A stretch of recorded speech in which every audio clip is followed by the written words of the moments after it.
Oh,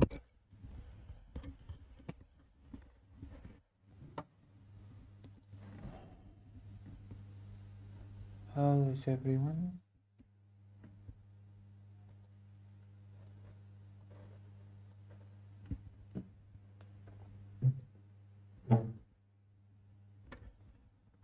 Hmm?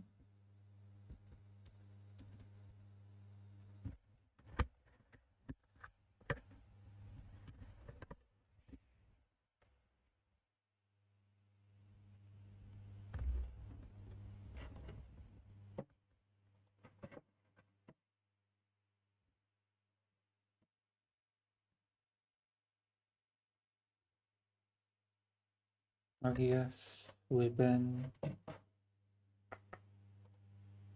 blessed with another war, huh? Thank you. Uh,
just hope I get. Uh,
we have a guest later today. Hello, Fekala Parking. Hello. Maybe we'll talk about the Iran situation later. We have a guest today on stream in a few hours.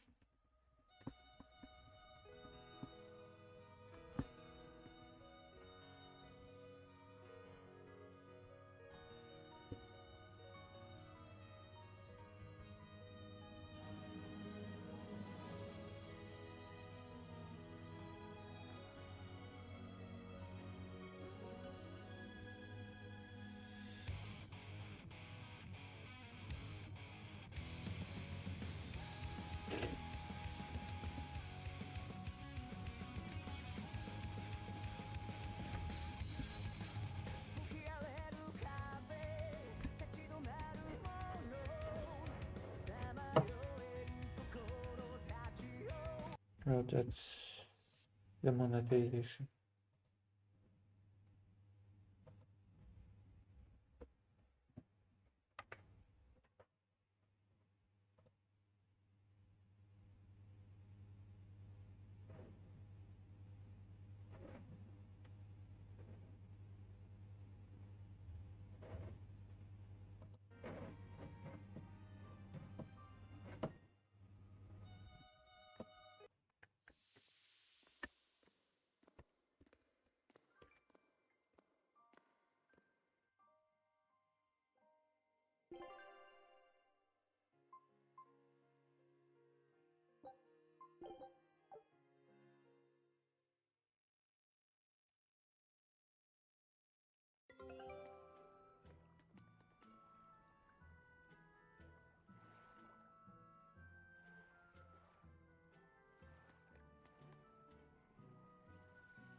There's something in the stream now.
波は怖い。あとサメや変な魚も。でもすごく大きくて不思議で、あの先に何があるのかなって考えるとドキドキする。私の弟も海が好きだった。ベルベットの弟も？岬でよく海を見てた。潮風は体が冷えるって叱っても全然言うこと聞かない。 It's not new. あんたもこの子と同じように思ってたんだね。新版買ってあげたかったな。旅だってさせてあげたかった。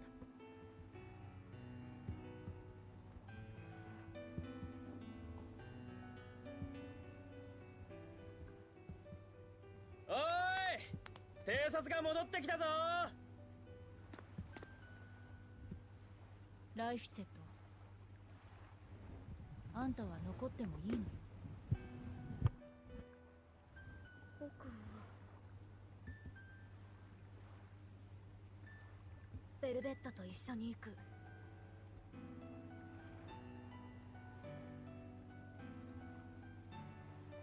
そう。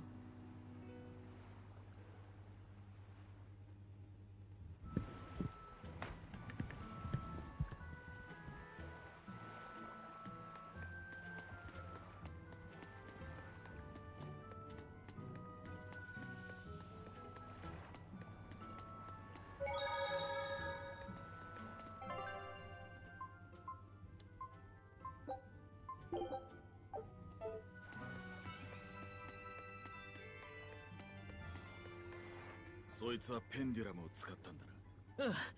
しかも検問の大麻師を全員吹っ飛ばした。あいつなら船長ともやり合える。分かった。直接俺が確かめる。ちょっとどういうこと？検問がペンデュラムを使う精霊に襲われてるらしい。ペンデュラムは船長が行方不明になった現場に落ちてた武器なんだ。そいつが連れ去ったってこと？わかんないけど無関係とは思えないよ。アイフリードは大麻師が捕らえているはず。なぜ連れ去った奴が清涼の検問を襲う？どうする？鍵が一本独走したぞ。追いかけるわよ。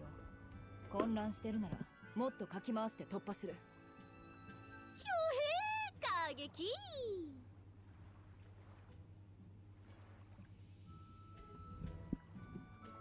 しかしアイゼンのやつも勝手じゃのう。仕方ないわ。船長探しがあいつの目的だし。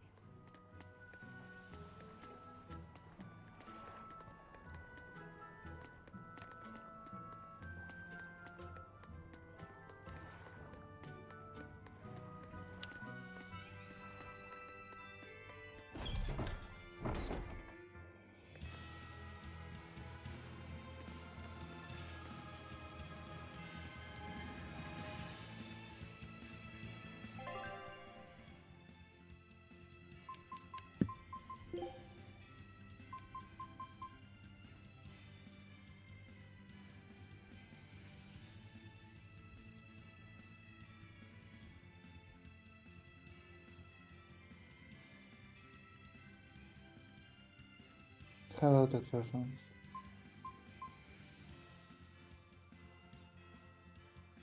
Hi.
ずいぶん変わった立ち筋ね。ここいらじゃマイナーなもんでな。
Pierce will be seeing a guest.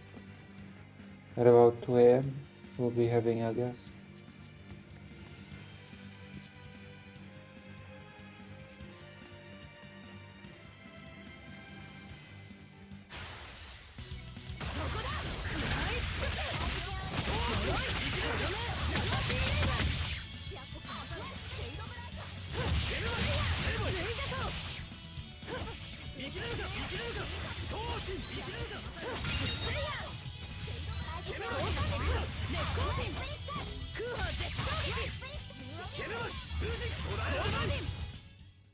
勝負ありだな。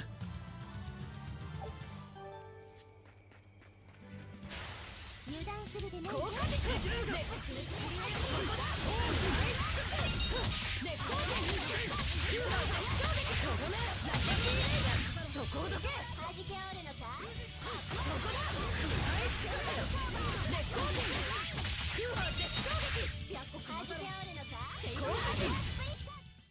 幾度やろうと結果は変わらんよ。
やるじゃないの。何問題？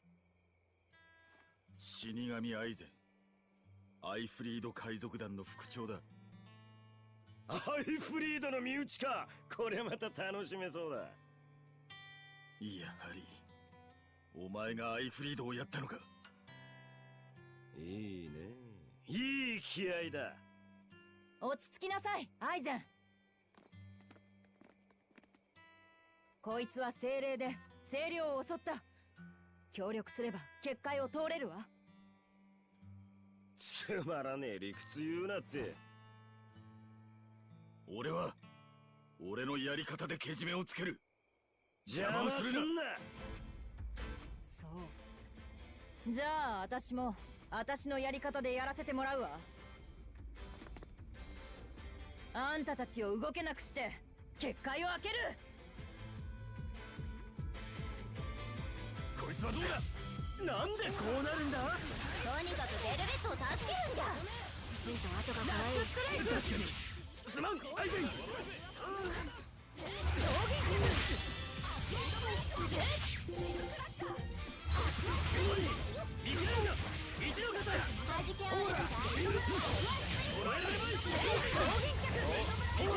Not really a super special game. Just a day like any other day, I guess.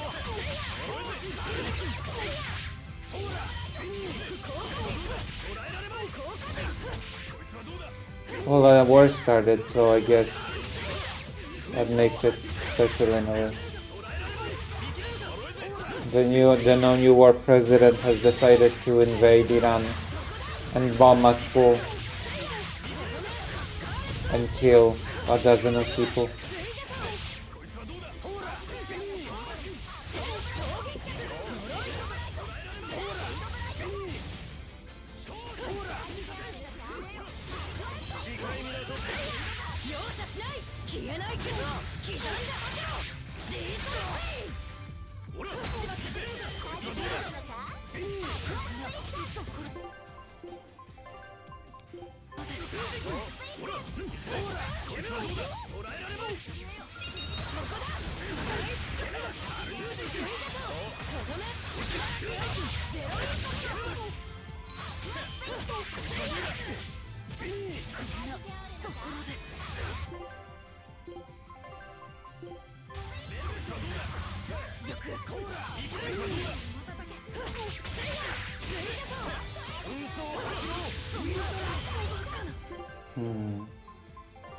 I guess we'll have a guest on in about an hour.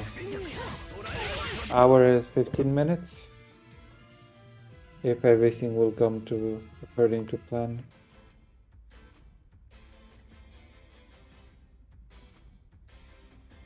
Let me see.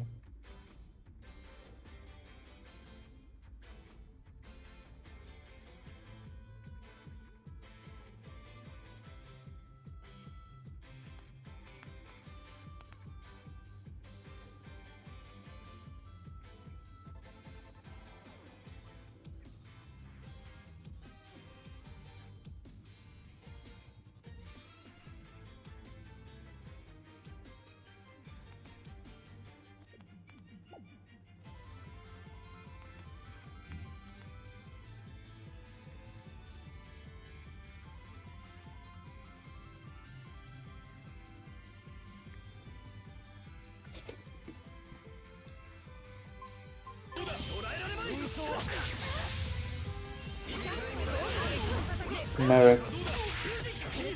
Seems like she's having some technical issues, so.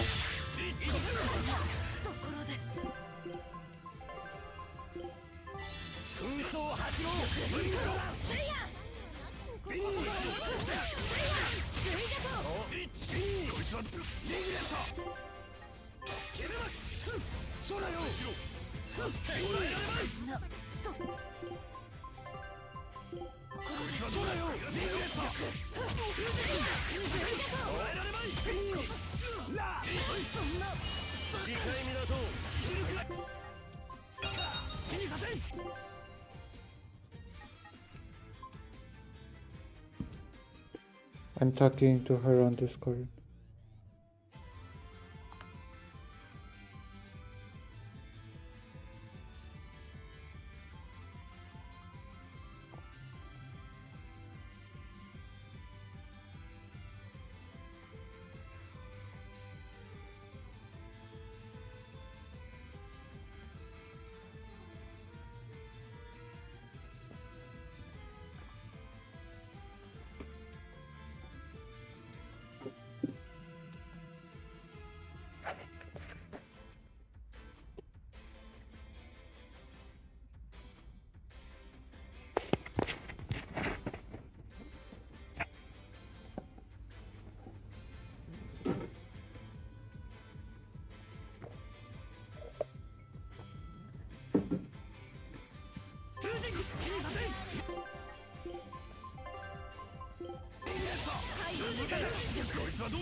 I have to turn on Discord on the computer.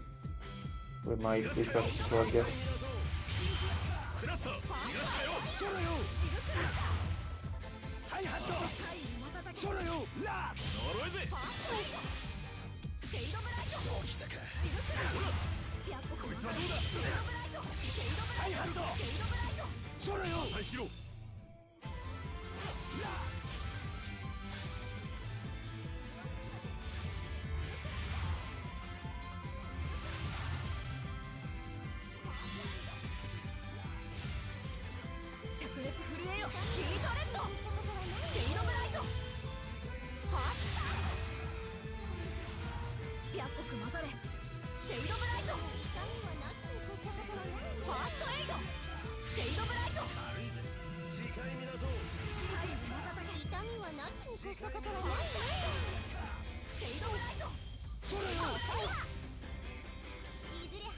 we are ready.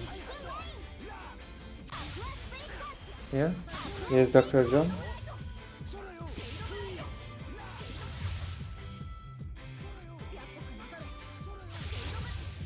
Yes?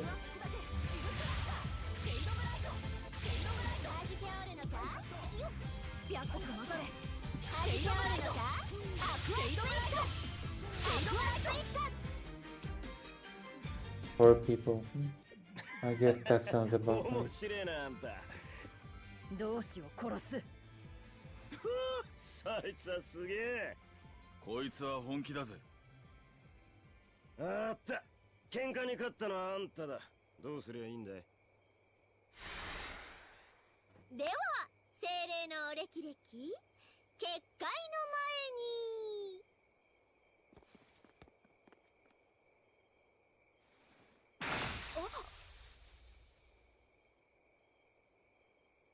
あとは任せたぜ。その方がタイマシどもの慌て顔が見られそうだ。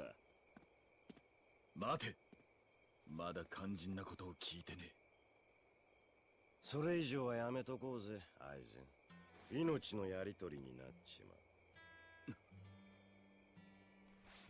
何者だお前は。風のザビーだ。ただの喧嘩屋さ。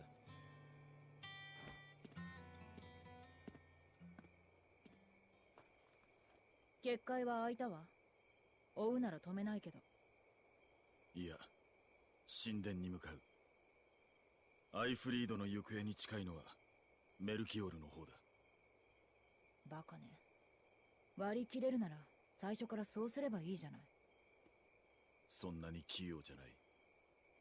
だからここにいる。バカね。本当に。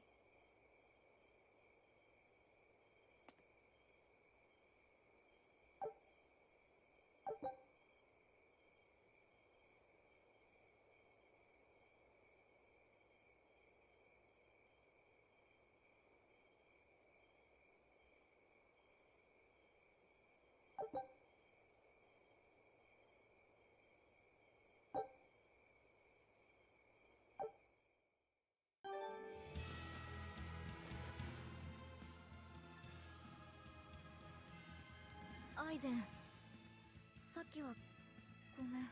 戦ったことか。気にする必要はない。殴られた回数を一生覚えて恨むだけだ。冗談だ。どうすればいいのかわからなかった。悩むのはいい。だが最後は自分で決めろ。その結果が俺と戦うことなら殺されても文句は言わん。逆に俺がお前を殺すことになるかもしれんがな。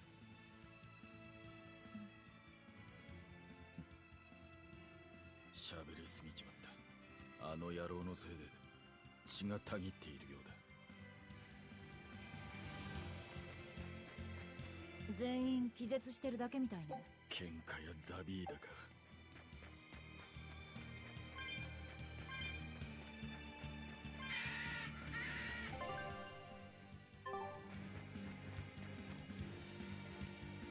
I guess I wasn't supposed to win that fight. The guest will join us in 45 minutes. She told me she needs a little bit more time. So I guess we'll first play a game for 45 minutes. That's okay. 俺の感性が叫んでいる。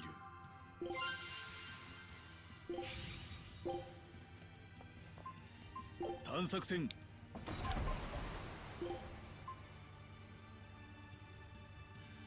Or we can just talk about Iran. Yes? What happened, Dr. John? What happened?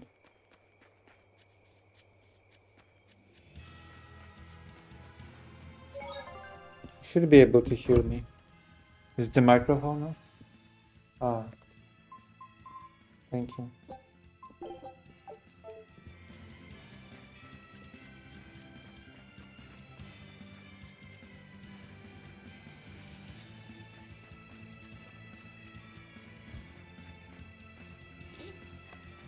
Very appreciated.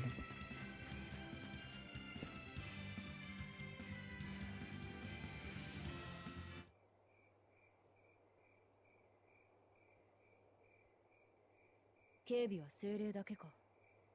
人払いをしているのは本当みたいね。しかし、なんでこんな場所に新しい神殿を？同志様なら大手にだって作れるだろうね。ここってお前も感じられるのか？なんか地面の中に強い力が流れてる。そうだ。ここは大地を流れる自然の力、地脈の集中点のようだ。聖主カノ主を祀る絶好の場所というわけじゃな。襲撃にも絶好よ。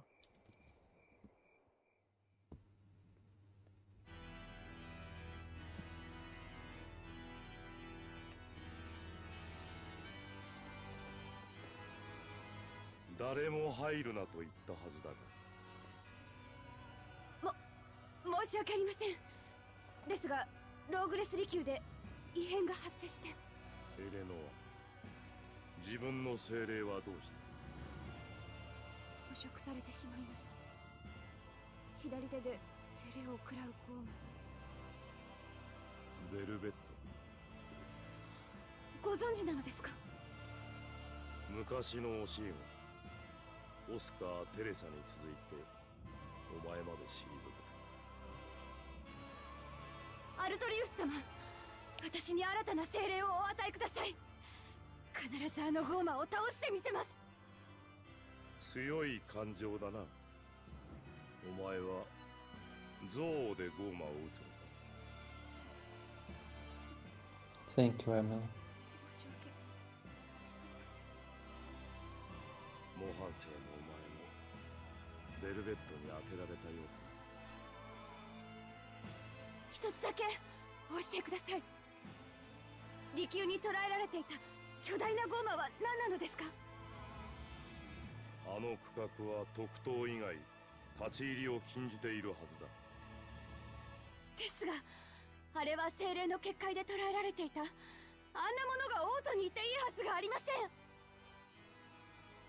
エレノア、なぜ鳥は空を飛ぶのだと思う？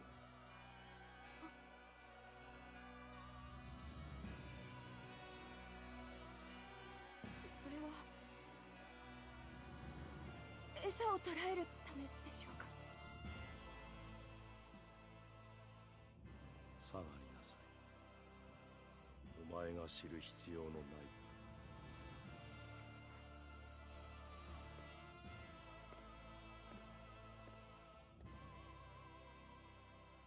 ベルベットが来るか。この絵にしには決着をつけねばなるまい。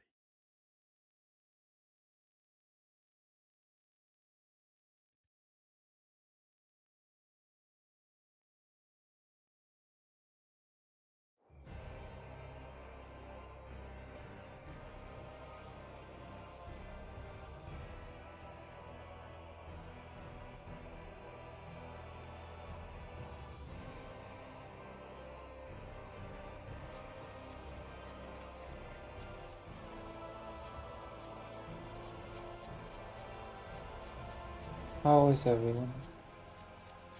Is everyone okay?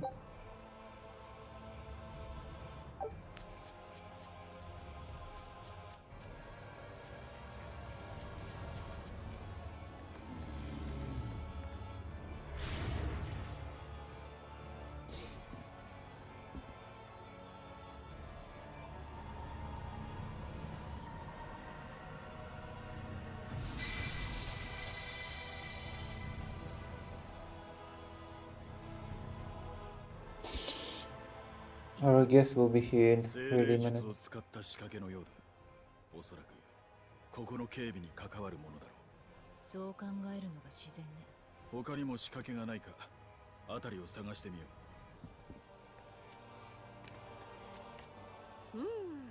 さっきの喧嘩屋は潜り込んでおらんようじゃな。あいつの気配はわーっと遠くへ去っていったでふ。風のザビーダか。なかなか強かったな。アイフリードを知ってるようだったが。わからん。奴に聞け。ザビーダの武器ペンデュラムだったね。そういえばアイゼンは初めて会った時もペンデュラムのことを言っていたな。あれを頼りにアイフリードを探していたのね。そんな曖昧な手がかりでよくやるわ。ザビーダがアイフリードの失踪に関わってるのかな。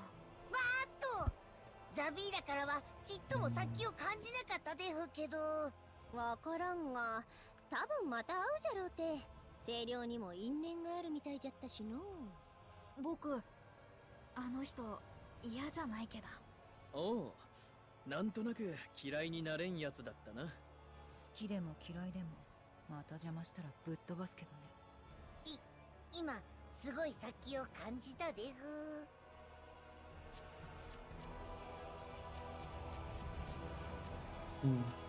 The chat is very quiet today.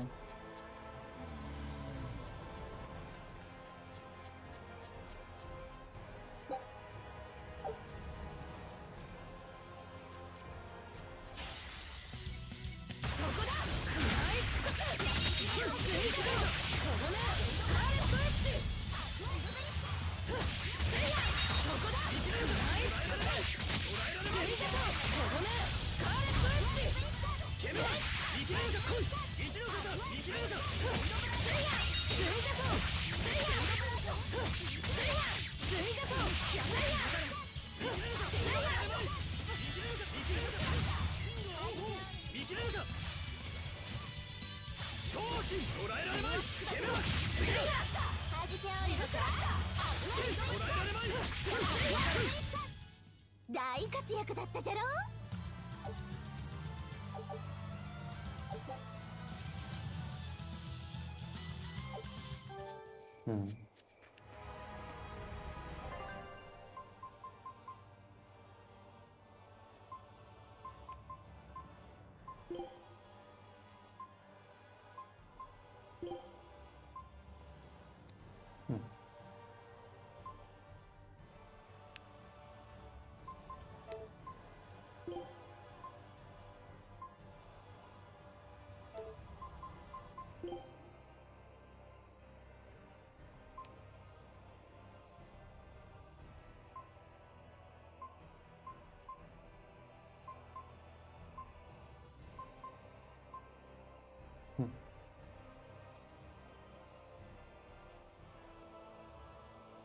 Wearing this will help you ride horses.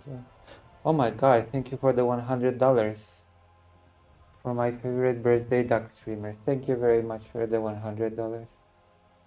Thank you. Thank you, thank you. That was unexpected, thank you. I'll be able to pay the bill. Let me think.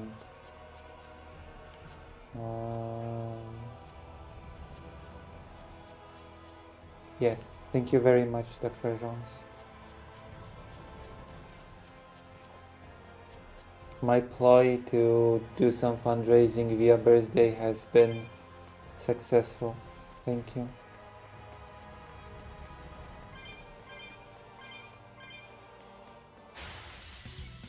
If you don't like this game, tell me, then I will do something else, okay?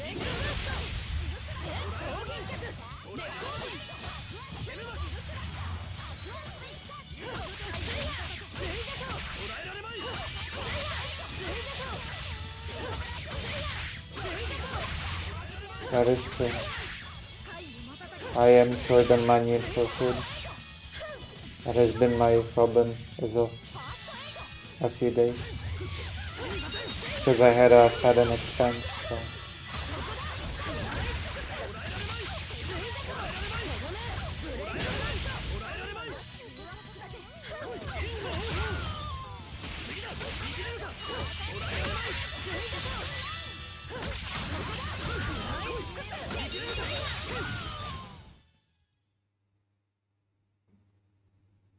いつ見ても奇抜な格好じゃのう。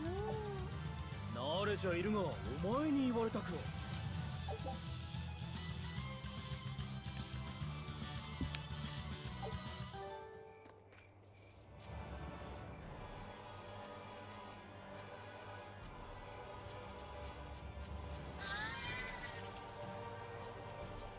Oh.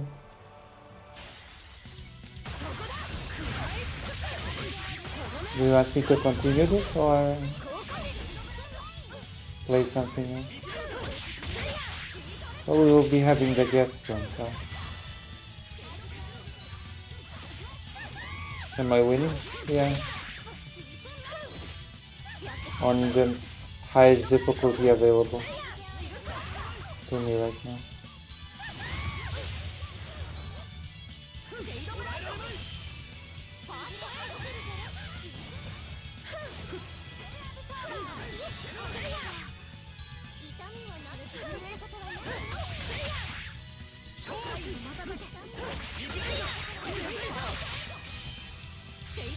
Lucy is winning.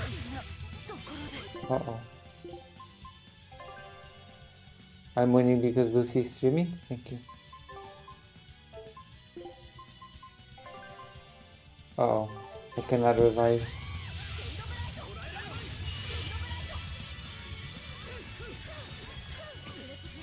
They are being very nice to me.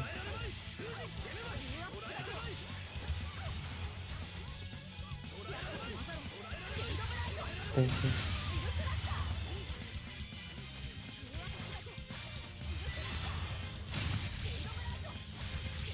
We should go back and buy some items.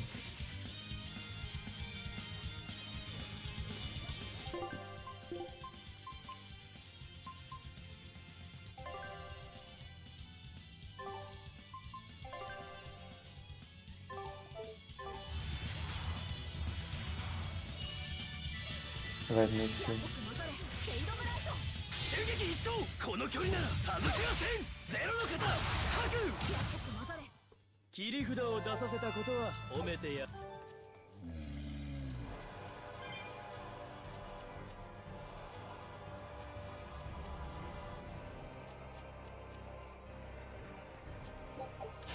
切りがいがありそうだ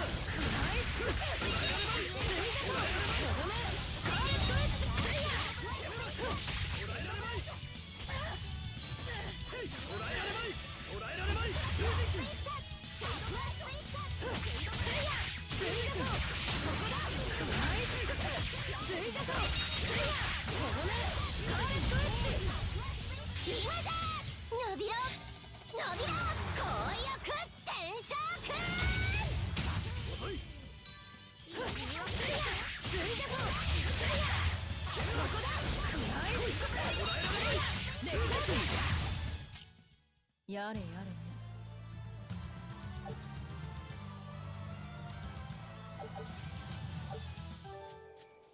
Okay, let's go back and get some items.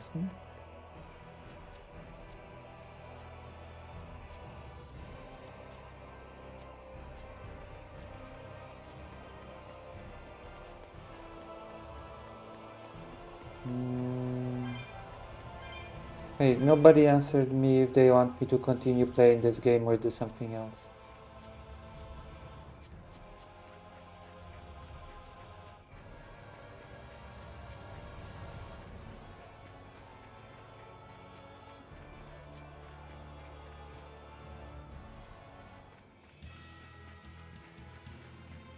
Okay.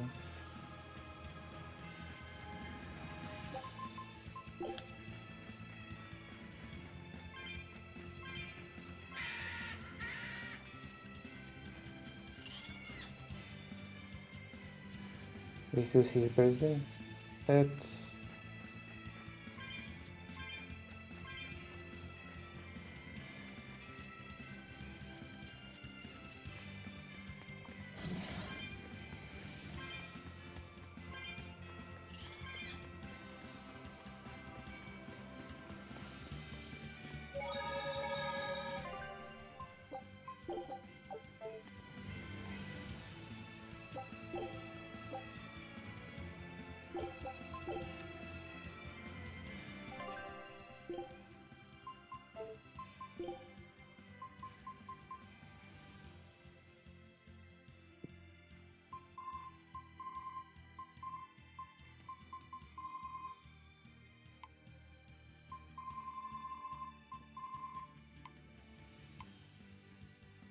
Mm. Oh.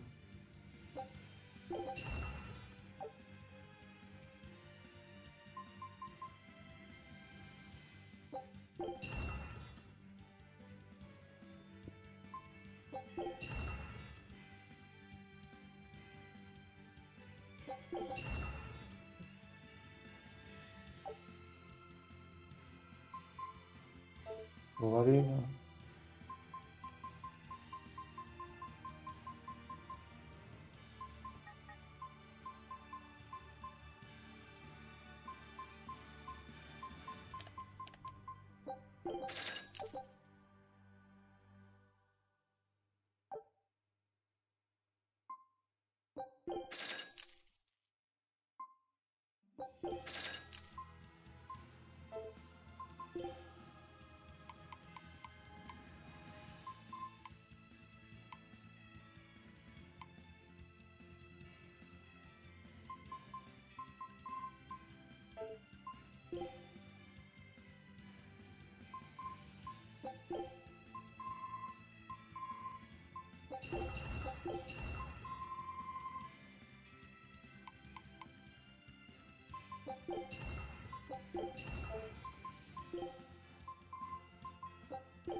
Mm.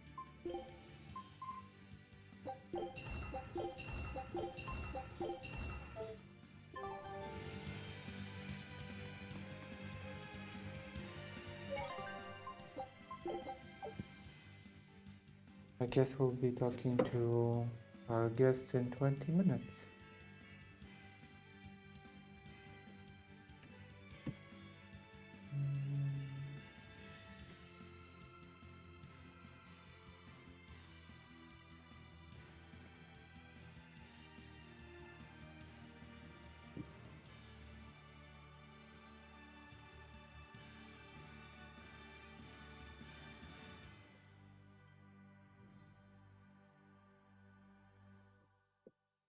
Who is the guest?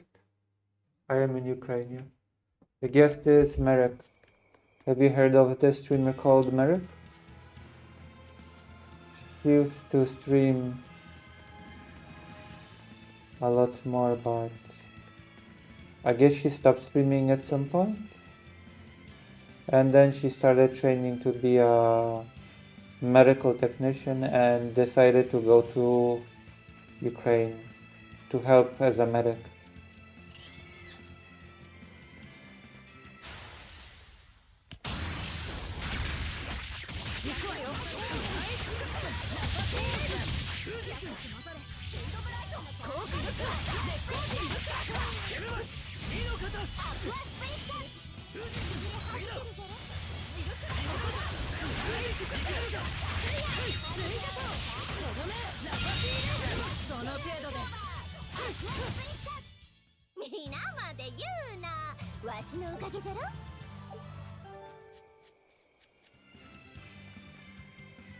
I think the hat fits, don't you think?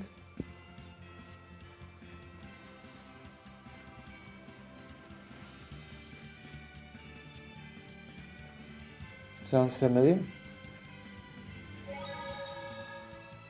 Are you watching Stop today? We're going to have a guest on. She'll be talking about going to Ukraine to help as a medical technician. I should go to the store again. We're going to have a guest on in 20 minutes.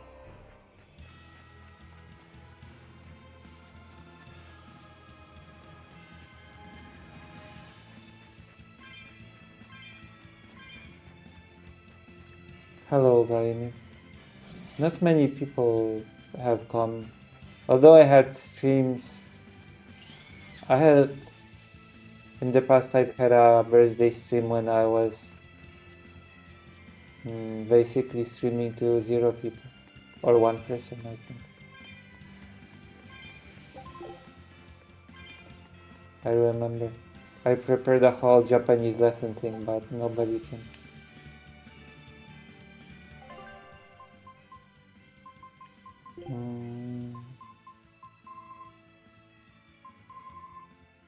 Oh.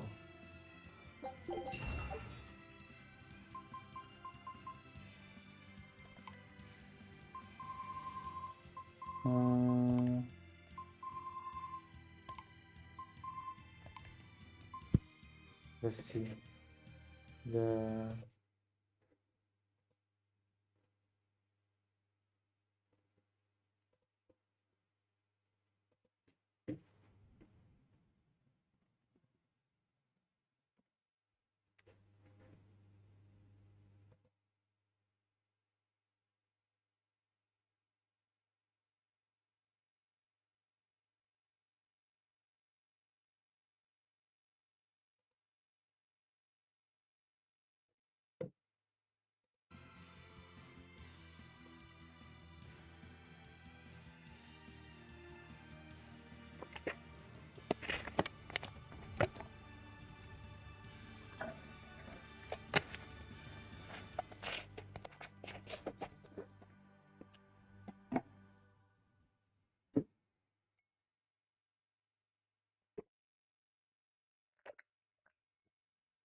Now we have plenty of room.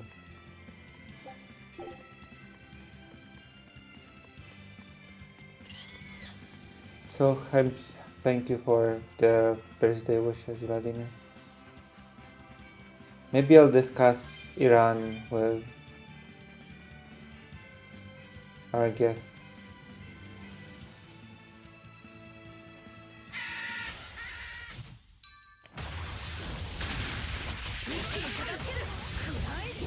What are the games?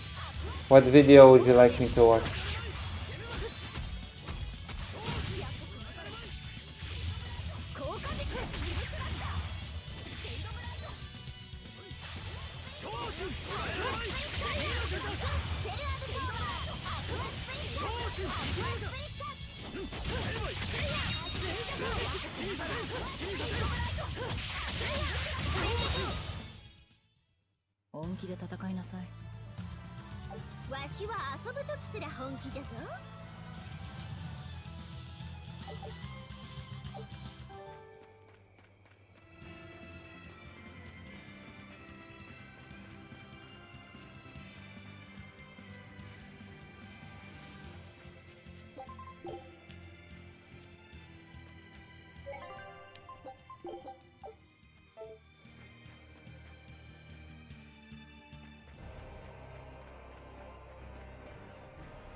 I just will watch a video sent by Vladimir.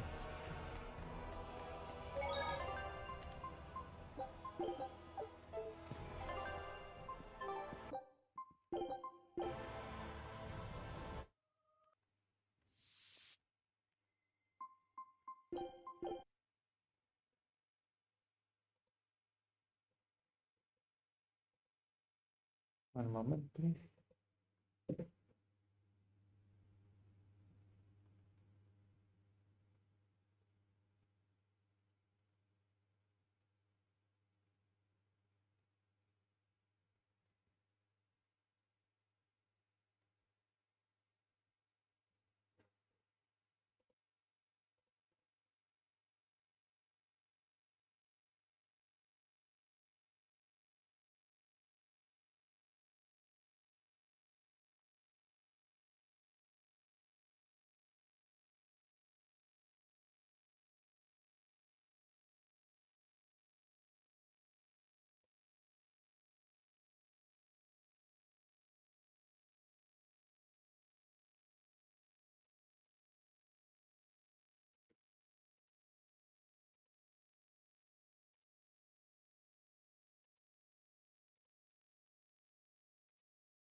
RPGs are a genre of very long games. Games you stay with for a long time and have intense concentration on. Interestingly enough, it's also a genre that if you play a lot of these games, it's easy to forget about some of them. Hi folks, it's Falcon, and today on I've heard of most of these games. I've played most of these games. I've not just heard of them, but I've played most of them. GameRank's 20 forgotten RPGs that nobody remembers. Starting off with number 20, Witchfire, which was released back in 2024. Actually, I've never played Witchfire. It was an unusual melding of genres. It looks like it should be a big deal, but strangely it got kind of overlooked by the larger gaming community. Part of the problem is that it is currently still in early access. For a lot of people, the early access tag is a signal to not really pay attention or even... I mean, that's standard for many games. The eternal early access isn't... There are many games that are in early access, to be honest. Like Warframe, I think it's still in pretty much in early access, isn't it?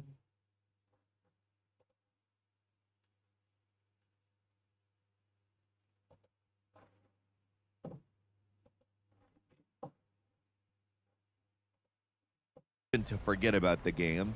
Witchfire is one of those games I've kind of wish-listed and forgotten about for a couple of years, waiting for it to actually come out. And that is a reasonable position to take. Not just with this game, but with any game. In particular, for RPGs, I'm a little hesitant to jump in to a game that is not already feature complete. But I will also say that although it's one I've kind of waited on, in doing this list, I've given it a bit of a chance, and this game is something different. On top of being a first-person RPG that incorporates both melee, magic, and guns into its combat system, it's also a single-player extraction game. It's part Diablo, part Borderlands, part Souls, and part Escape from Tarkov, PvE. A lot of parts, but it's the only way to describe it. It's really not like anything else out there. Usually with something this ambitious and strange, the polish and production values aren't quite there either, but Witchfire is actually a beautiful game with really impressive world design. The combat is snappy, challenging, and it feels good. It's still probably a long way off from being finished, so I don't know if I can fully recommend it, but dropping in at this point, I think it's an impressive product, and it got barely any attention early on. It's got a lot of Steam reviews, but it's one of those games that gets hype but doesn't really break into the wider discussion. It's unfortunate because I do think it's a game to watch out for based on actually playing it. Well, I mean, seriously, give it a go. I think you might agree.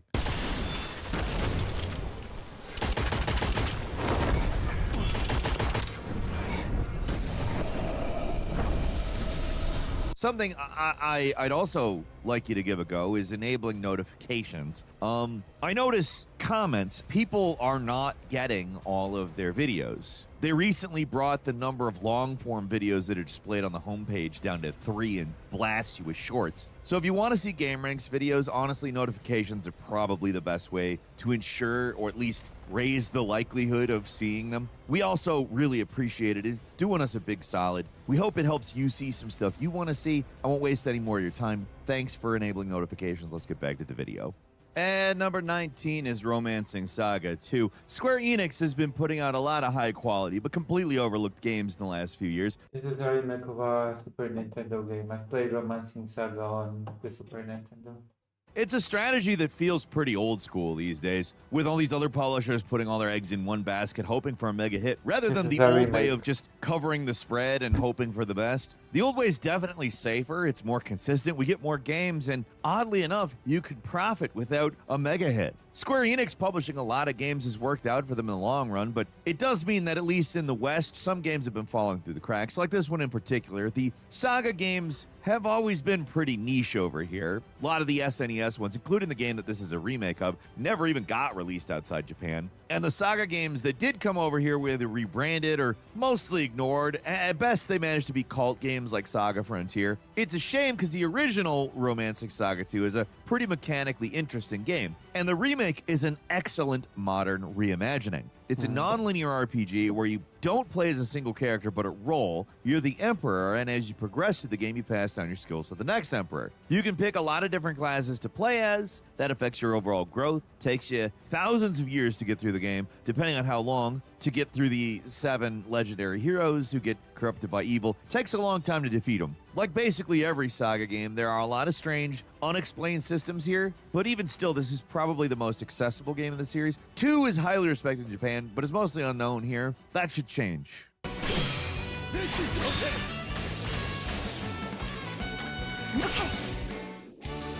Well, that was easy. And number 18 is Neo: The World Ends With You, another strangely overlooked game from I've definitely heard and played this game. Square Enix. This one is especially strange because it's a sequel to one of the biggest cult hits on Nintendo DS. Maybe it's just because of how long it took to get a sequel, or it just goes to show how niche the first game actually was. Somehow the sequel managed to be even more forgotten and overlooked though, which is a shame because they really had something here. They was a cooking. It is not the same as the first game, though. There was really no chance you could have done the same thing, because the original relied on the DS stylus for its unique battle system, but it's still unique and interesting. It oozes style, and while it's not blowing anyone away, it is a sharp-looking game. Did I do that? You sure did. Yes, got it. Nice one, Rin, dude. Yeah! Fans of the original were pretty mixed about the actual story of this one, but it is interesting, even if some of the character choices don't sit right with fans. It's not like if you're learning about this game now, you care about that, though. It's got a great soundtrack. It does try to follow up on some of the plots introduced in the first game, and maybe the game could have benefited from being a little bigger, simply based on the name of The World Ends With You. Sounds huge, but the game isn't that big. Great game, though.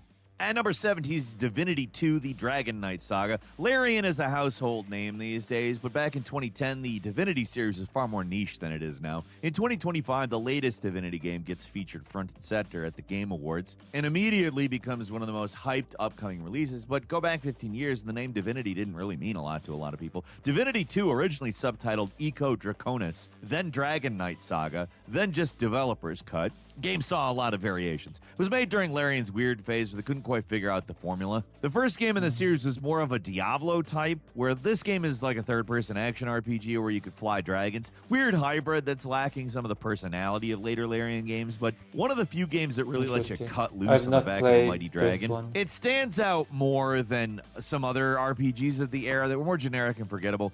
Interestingly, though, it's kind of a forgotten gem. Far from perfect, clearly rushed at the end. There's some general jank.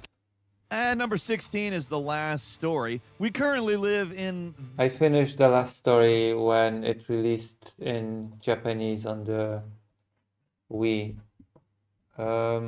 It's the Mistwalker game. It's made by the creator of Final Fantasy. An era of abundant RPGs. Many different types, many different games. But in the late 2000s, early 2010s, things were in a pretty... The composer that made music for Final Fantasy composed for this game. Hello, Estelle. How are you? We're going to have a guest in a few minutes. In 3 minutes, we should be talking to a special guest about Ukraine. Hello, Estelle. Pretty bad place for the genre. They were still being made, but they were almost always niche, and they, I don't know, when they did get published, they did make very strange choices in an attempt to gain mainstream acceptance. But The Last Story, it made some interesting choices that I think actually kind of worked. It was a Wii exclusive action RPG. It was kind of Japan's answer to Gears of War, but that's a big oversimplification because it doesn't really have much third-person shooting. But if you describe it some other way, it makes less sense. It's a weird game that incorporates action game melee combat and waist-high walls for cover. I finished this game in Japanese. It's pretty good. I liked it a lot. The game was made as a direct response to the mixed to negative response that more traditional RPGs at the time were getting. You know, like Blue Dragon or Lost Odyssey, they got some crap. Lost Odyssey is considered an underappreciated classic nowadays, and even fellow Project Rainfall game Xenoblade Chronicles is highly regarded, but The Last Story is mostly forgotten despite having been made by Sakaguchi, the creator of Final Fantasy. Maybe some unusual gameplay mechanics confuse people, but the game is pretty well made and fun once you get your head around it, and for a Wii game, the production values are absolutely excellent. It was a game that was... I finished this game in Japanese, even though I did not understand all of the mechanics. I finished mostly overlooked at the time, and has been almost entirely forgotten about now, but man, does it deserve more respect than it got. May not be an all-time classic, it was a strange JRPG / third-person shooter hybrid, and it's a lot better than it ever got credit for. At number 15 is Unicorn Overlord, an excellent strategy RPG from Vanillaware. I've heard of this game, but I've never played it. It's their most ambitious project yet. The game combines elements of ogre battle and an open-world RPG.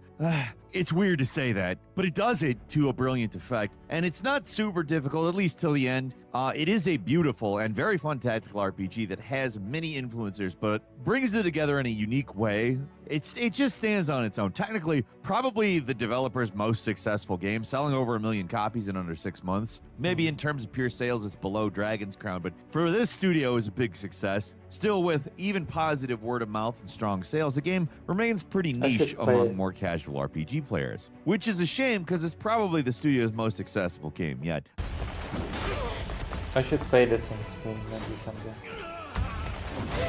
It looks nice.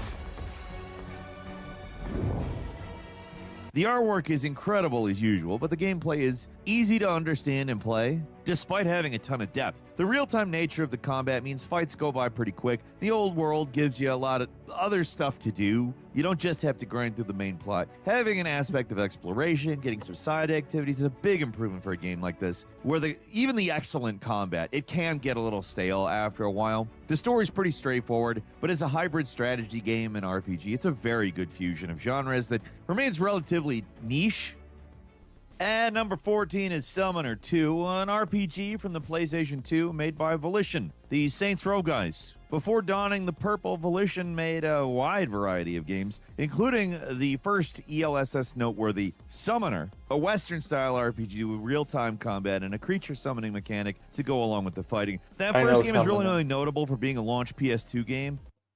And number 13 is Blue Dragon, Mistwalker's first game made in collaboration with Microsoft Game Studios, mostly I've forgotten played Blue about. When people Dragon. discuss RPGs on the Xbox 360, they're going to talk about It Lost has a Odyssey, pretty the fun studio's other soundtrack. game on the platform, but Blue Dragon does deserve a call out as well. This game is old school by design, meant to appeal to JRPG fans back when the Xbox was at least attempting to break into that market. Didn't really work, and Blue Dragon isn't the best RPG of all time or anything. It's not even Mistwalker's best. The game really does have a long shadow to live in with Lost Odyssey, but it's a decent game in its own right. It deserves a look from RPG fans looking for something familiar but with some interesting twists. Among a certain audience, this game is more famous for the boss theme, Eternity, which had a Deep Purple guy sing the ridiculous lyrics.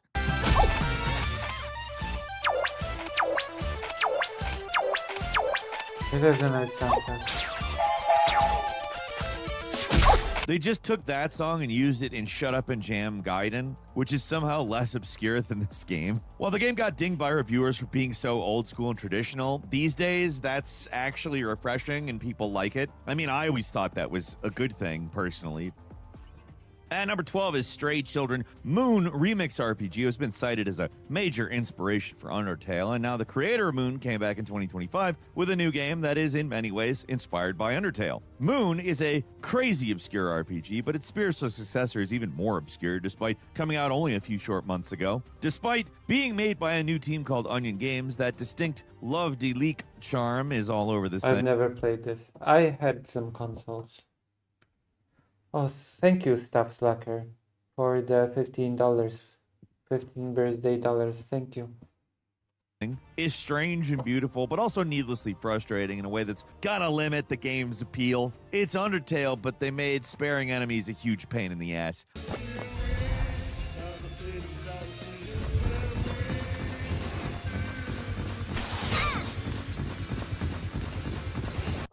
Even not sparing certain bosses is very difficult. The guy's got a mean streak, and it's not apparent from the art style. It is a bit of a tough game to recommend, but if you're the adventurous type who doesn't mind some friction, this is an interesting game.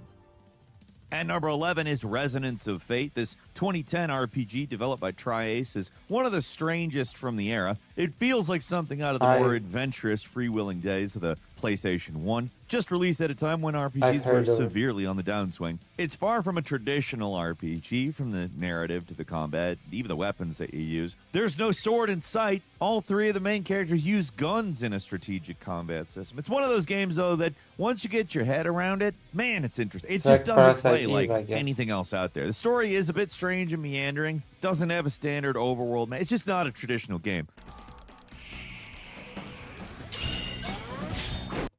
In 2014, Ubisoft managed to make a few really great games with their tragically underutilized UbiArt framework. They used it to make two really good Rayman games, the charming and tragic Valiant Hearts and the unusual and ambitious Child of Light. A Child of Light is RPG a difficult game. with a story told almost entirely through rhyme, which could have been very annoying. Like, when I say that, it sounds super annoying, but it's not. It works.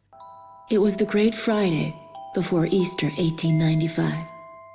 Players performed for the Duke, his new bride at his side.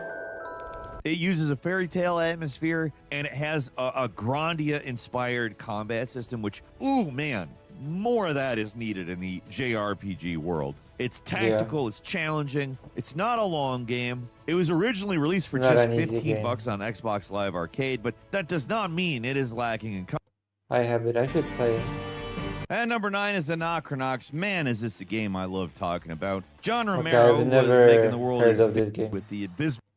His combat was the most incredible thing you've ever seen in Game with so many names attached to it, you'd I've think never heard it'd be of a this little more game. well known. There's Joe Mad, who's responsible for the artwork. Same guy who did the designs for Darksiders and is a major comic book artist. And they've got Jesper Kid as a composer. The game itself is based on the comic of the same name and is in many ways a traditional RPG throwback, only it came out in 2017, before these types of games were starting to get popular again, but after the point where it would be seen as innovative.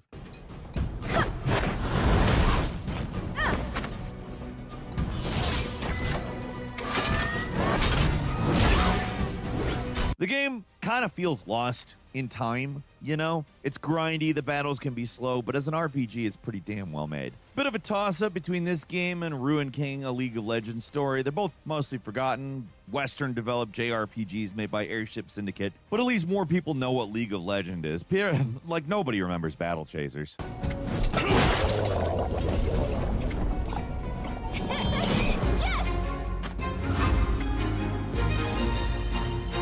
And number 7 is Small Saga. So many good RPGs have come out just in the past few months, many of them very obscure, but very good despite that. We live in an age where indies can be excellent I've out of never nowhere. played this. Games like Kingdom. This role-playing / open world / adventure / immersive sim rarely gets mentioned, Never but heard it's of this one. like Planescape Torment. Valkyrie Studios and Monolith Productions made something a little more traditional. The JRPG inspiration is very clear with this one, but it was made in an age where Western devs couldn't get the look down right. The 3D models just look weird. The pre-rendered look of the characters always looked a bit off. As the PC's answer to Final Fantasy VII, it's kind of a poor imitation, but as a product of its time, it's super interesting. It's not a great game, but I can't help but have a bit of a soft spot for it. It's actually got a pretty interesting world, for one thing. The battles are a bit slow, there are way too many random encounters, and everyone looks doofy, but it's got that early 2000s charm that carries it, and I just think it's worth it. Oh, I'm our not gonna guest is lie and ready, tell I you it's think. like a I think our guest is ready to come.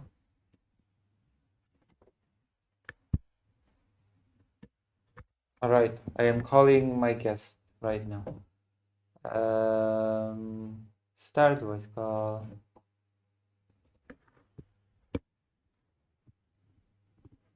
Hello? Hi. Hello. One moment. I will change a few things. Capture scene. Hold on. Oh, one moment. Apologies. You're fine. Filters. No. That's the wrong thing. That's the incorrect thing. Deactivate camera here. Activate camera there. I pop you off and I make you into a window. Camera. Talk. Boom. And then I select null. And you are on the stream now. Hello. Hello. How are you? What are we talking about today? We're talking about your trip to Ukraine. I think this is our first talk ever, right? That's right. Wait. Yeah. Wait, is today your birthday? Yeah, it's my birthday. I was born almost on the 29th. Happy birthday. Oh my Thank you very much. Oh my goodness. Happy birthday. Yeah. How old are you? 42. Oh wow, okay. I am Cool. old, like, you know. Like 40 is the new 30. Yeah? Yeah, it's not old. No. That's good. So you're in Ukraine right now, right? I'm in Kyiv, yeah. No bombing How long have tonight. you been? Well, Good. I live in Poland. I'm Polish. So I go to Ukraine, spend some time here, then go back to Poland for a bit to spend time with my dog, and then go back because I have a German Shepherd, long-haired German Shepherd, and he's very sad when I leave Poland, so I go back to spend some time with him. That's very cute, very sweet. Yeah. So you're over there pretty regularly then. Yeah, I do reporting around the situation of children, Ukrainian children. Yeah.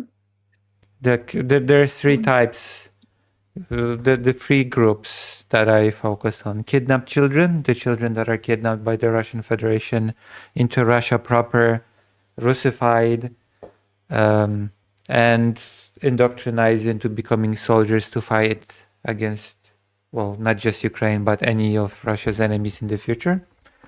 You have children living in occupied territories that are also crucified and indoctrinated into becoming soldiers. And then you have just children that live in Ukraine and have to deal with the realities of war every single day. Yeah. I don't really know the numbers.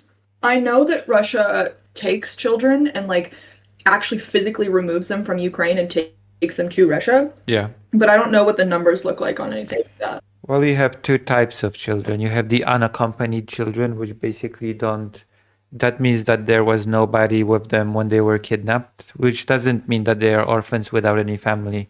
Even the children that were kidnapped from orphanages, it might sound unintuitive. It doesn't necessarily mean that they are orphans. There are children in orphanages that end up there because, for example, parents lose custody temporarily over some problems. So there are those children. So like the foster system here. Yeah. Which I've heard a lot of criticism over that foster It's system. not right. Yeah. There's a lot of problems. There's a lot of abuse. Yeah. The organization that I work with called Save Ukraine, they organize rescue operations for those children, although a lot of it is confidential. They told me that one of their goals is the dismantling of the Ukrainian foster system. To be honest, that doesn't surprise me. Hey, stop. No, sir. Sorry, my cat. That doesn't surprise me at all because I feel like if their foster system is anything like ours is, and I imagine there's probably a lot of similarities. You have a lot of room for abuse. You have a lot of room for neglect. Yeah. People who become foster parents for the wrong reasons. People who get their kids taken away who should probably get them back, but have like a really hard time doing that. Kids play system when they could go to like an aunt or something. So yeah, that doesn't surprise me at all. Yeah, and How that did- part. Sorry. Sorry, I was gonna say, how did you get started, reporting on this Oh. with the kids? So basically, I went to Ukraine and I started going to various organizations and a person from the street and asking if they would be willing to talk to me. That's basically how, from a nobody from the street, I kind of sort of became a journalist. Since an article of mine has been printed in a Polish magazine, tri-monthly magazine, about That's really kidnapped. Yeah. That part's not cool, but the fact that your article is published is really cool. Yeah. Yeah, congratulations. Thank you. So they're gonna print a second article of mine next month. Oh wow, that's awesome. That one's gonna be about the education gap. Because some Ukrainian children have never experienced education in person because there was COVID and then was online learning. And then there was the war and the children just kind of just went from COVID online learning to wartime online learning. And they never developed certain socialization skills. They never talk to peers. They never meet other children in person. And they have problems learning certain things online. So a lot of issues develop because of that. That makes so much sense, but that never occurred to me. Because yeah, it was 2 years of COVID, and then it started late February of 2022. Yeah. So, oh my God. Imagine being behind 6 years at like a really, really formative time. Yeah. Oh, that's so unfortunate. Yeah. Damn. So I've been working lately with an organization called the Voices of Children. They offer mental health care for children for free that their families cannot afford it. And they also organize those group sessions for children when they in nearby villages and in cities where they gather children in kind of classrooms to allow them to meet children and to do various activities and also to do mental health exercises. Looking it up right now. It's voices.org.ua. I think I so. think, Voices right? of Children, that's their name. Okay, yeah, that's cool. I just found their website. I'll have to take a look at that more. Yes, I've uploaded 2 interviews on my films channel that was organized through them.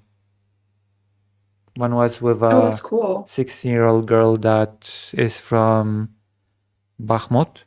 That was the bloodiest battle in the entire war. And one is Bakhmut.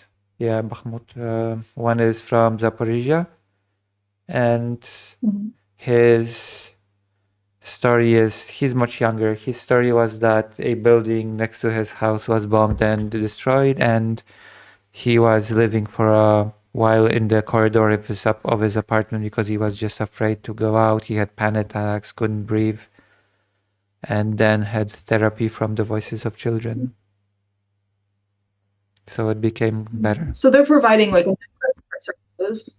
Yeah, for free, which is important because many That's really, families just cannot afford it. Yeah. Okay, yeah, I see here. It's like they have their donation page right here, and that's cool. Yeah, and there was a pretty wholesome story. I'm not sure if wholesome is the word. After a while, a bit of therapy, he started going out and playing football again, or soccer, if you will. And there was a situation where he was playing with his friends, and there was a missile struck nearby, and they all fell to the ground, and they all panicked. But the boy that I interviewed, because he had therapy and various exercises, he got up, calmed everybody down, and took them to a shelter.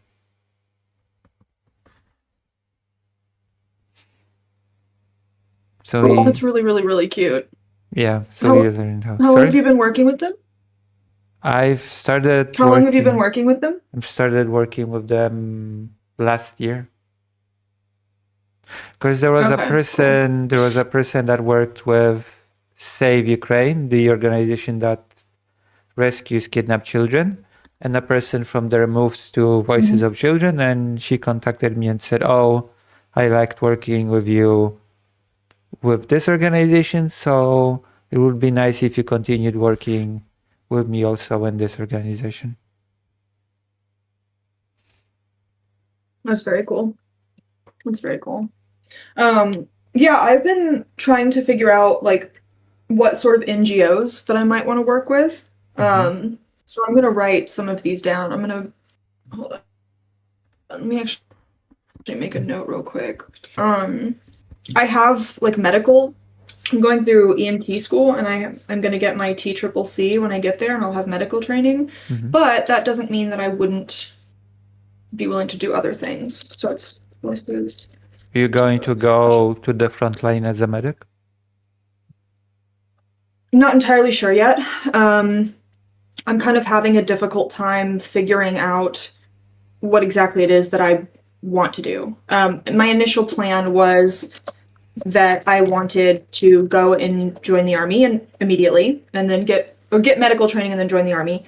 But after having talked to a bunch of people there, a bunch of people who have been there, who know a lot better than me, who have a lot more experience, were like, it's completely unheard of for a foreign woman who has no combat experience and no real world medical experience, only like textbook, to go and join the army immediately. It's not done. Nobody does it. You should not go from 0 to 100.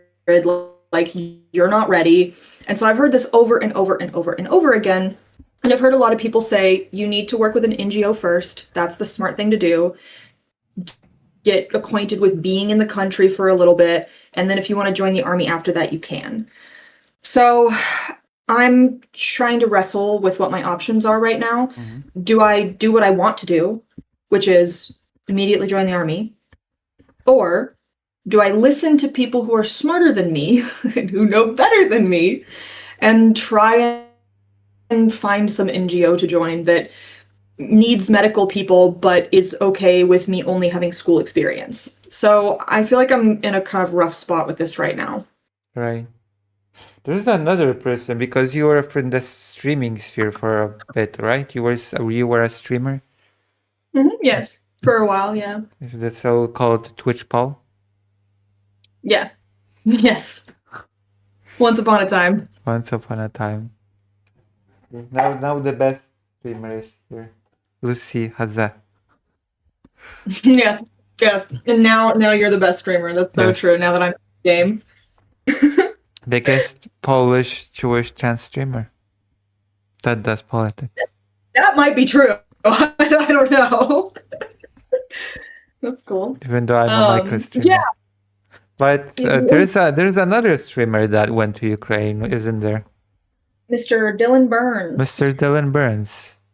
Have you contacted him about your trouble? Yeah, I talked to him a little bit. He recommended that if I'm going to go in the army, that I do National Guard units. And so that is something that I'm going to look into. Have you looked? I don't think. Yeah. I don't know if he knows a lot about NGOs. I should probably ask him actually, because it's been a minute since I talked to him and since I've been told that this is what I should do. So I'm actually going to write that down as well. Thank you. It's a good idea.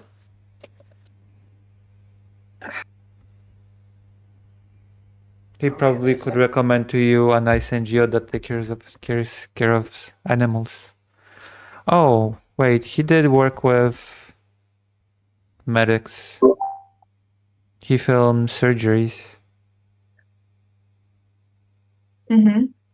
Yeah, so he might know medical organizations, because I'm in EMT school right now, and then when I get there, I'm going to do my TCCC, which is Tactical Casualty Combat Care. Probably going to go for my CMC, which is Combat Corpse Medic, Combat Medic Corpsman. And that's just a lot of like tactical medicine.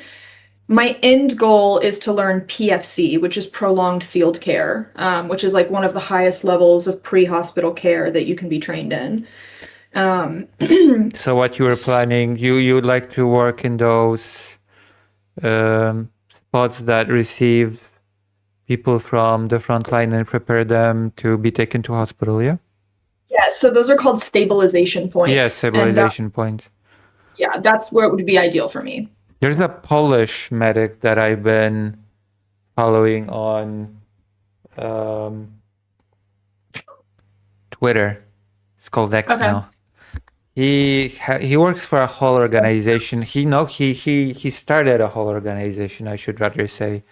He is in Ukraine nonstop and works there as a medic, and he kind of gathers medics to help at the front lines. I even went to one of his lectures in Poland about being a field medic in a modern war, and how certain things from the past completely do not apply to what's happening in Ukraine. Yeah. Can you send me his information later? Yeah, of course. Cool, thank you. Yeah, he's been on it for a long time.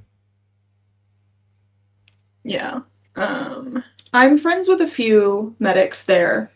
I'm friendly with a few medics that are there, and a few like combat medics as well. And my understanding is that there's like a revolving door of injuries. You see like 15 of the same type of injury. And it's actually not really that difficult to learn. A lot of people that I know who are combat medics went there with no medical experience whatsoever. Like certainly not EMT school level of experience. Yeah. And what they're doing now is that they're giving a lot of guys like 7, 8, 9 days worth of medical training, guys who have no experience, and throwing them out there as medics and with their units, you know, and like that's what they got. And guys are obviously panicking and forgetting everything they've been taught, because of course they are, right? And it's causing tons of unnecessary deaths. Like, these guys don't know how to, a lot of their medical people who are in the units right now, they don't know how to apply tourniquets properly. That's like one of the biggest losses of limb and life they're seeing right now, is the inappropriate tourniquets. It's really, really, really not a great state of affairs. Yeah. And so I'm hoping that having the EMTB and the TCCC will be enough that I'm actually valuable over there and I'm actually able to help people. Yeah, I But think so. I would like to have an organization that does medical work that wants to hire me before I move there. And that's kind of difficult because I'm doing everything very quickly. So like I'm going to graduate EMT school in probably late April. Then I'm going to go to Texas for a month. I'm going to make a bunch of money. I'm going to go down there and dance, make a bunch of money. And then I'll go to, Texas. yes, Texas is where I'm from. Dance? So then I'll go down there. I'll make a bunch of money. Yeah. And then I will do that for 1 month. And then beginning of June, I want to be in Europe. So I don't really have a ton of time. I don't have a ton of time relative to like when I will graduate. And because I don't want to approach NGOs and be like, hey guys, I don't have any actual certificates to show you, but do you want to hire me? You know what I mean? Like that feels very unprofessional to me. Yeah. So that's why if I go the military route, I can go to a unit and I can be like, hey, I am in school. You desperately need people. You will teach me all this stuff for free. That is guaranteed. So, but everyone's telling me not to do that. So this is where it's like, there's a lot up in the air right now that I'm trying to figure out in terms of like, what will my job be? What will my work be when I get there? Yeah. Yeah. A lot of the medics that they've been talking, a lot of the medics from Poland basically just go to Ukraine and start work and don't even get hired anywhere. They just at first spend their savings for medical equipment and stuff like that. Basically just help And I don't want to soldiers. do that. Yeah? Well, I don't want to spin my wheels and sit in Kiev trying to get a job, not getting a job, not doing anything, you know? I want to have a plan of action so that I can start being helpful and start working immediately when I get there. Yeah. And that includes having a job, unfortunately. Yeah, that makes So perfect there's sense. a couple of places I'm gonna message. Yeah, there's a couple of places I'm gonna message on Instagram and I'm gonna be like, hey, will you be on the job? This is what I can offer. These are what my missions are. Like, just see how it goes. Yeah. And I would like to hope that because this is a dire, unusual situation, because they do need a lot of help, that organizations will see that and be willing to be like, okay, we will take you on and we'll train you, you know? And especially like, I'm hoping that like my reaching out, that it's not seen as unprofessional, that it's seen as ambitious and serious. Yeah. But kind of all up in the air right now. I guess the plan is that I'll reach out to NGOs that I know of. If they all tell me no, I'll go sign up and be a grunt in the army, I guess. We will see. A viewer said, that's a Ukrainian viewer says,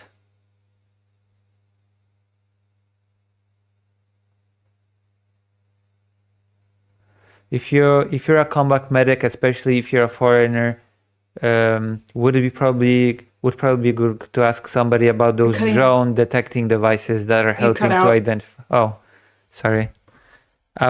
A Ukrainian viewer says, if you're a combat medic, especially if you're a foreigner, would it probably be a good idea to ask somebody about those drone detecting devices that are helping to identify enemy drones when they're in close range? I had somebody send me a bunch of information on Signal about that like 2 days ago. Oh, okay. That's good. Apparently, so I know a little bit about that. Apparently Dylan Burns has a great pretty idea. good one. Appreciate that. Mm-hmm. So they told you to ask him. He's apparently got a pretty good device.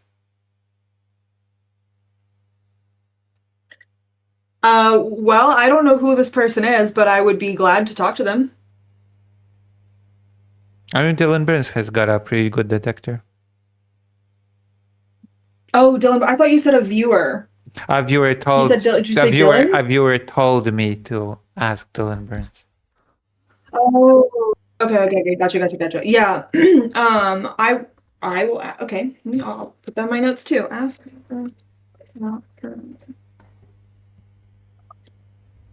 Have you looked into any of his work while we're at it? Yeah, I know he's been doing documentary work. Have you seen any of them? Him and I talked. No, I haven't yet. Him and I talked briefly, like a couple of months ago, logistics stuff. But I have not. So we talked briefly a couple of months ago about logistics, and about like whether this was the right decision for me. You talked to him about it. You've talked to him a few months ago about it? Yeah. Was he still in Ukraine then?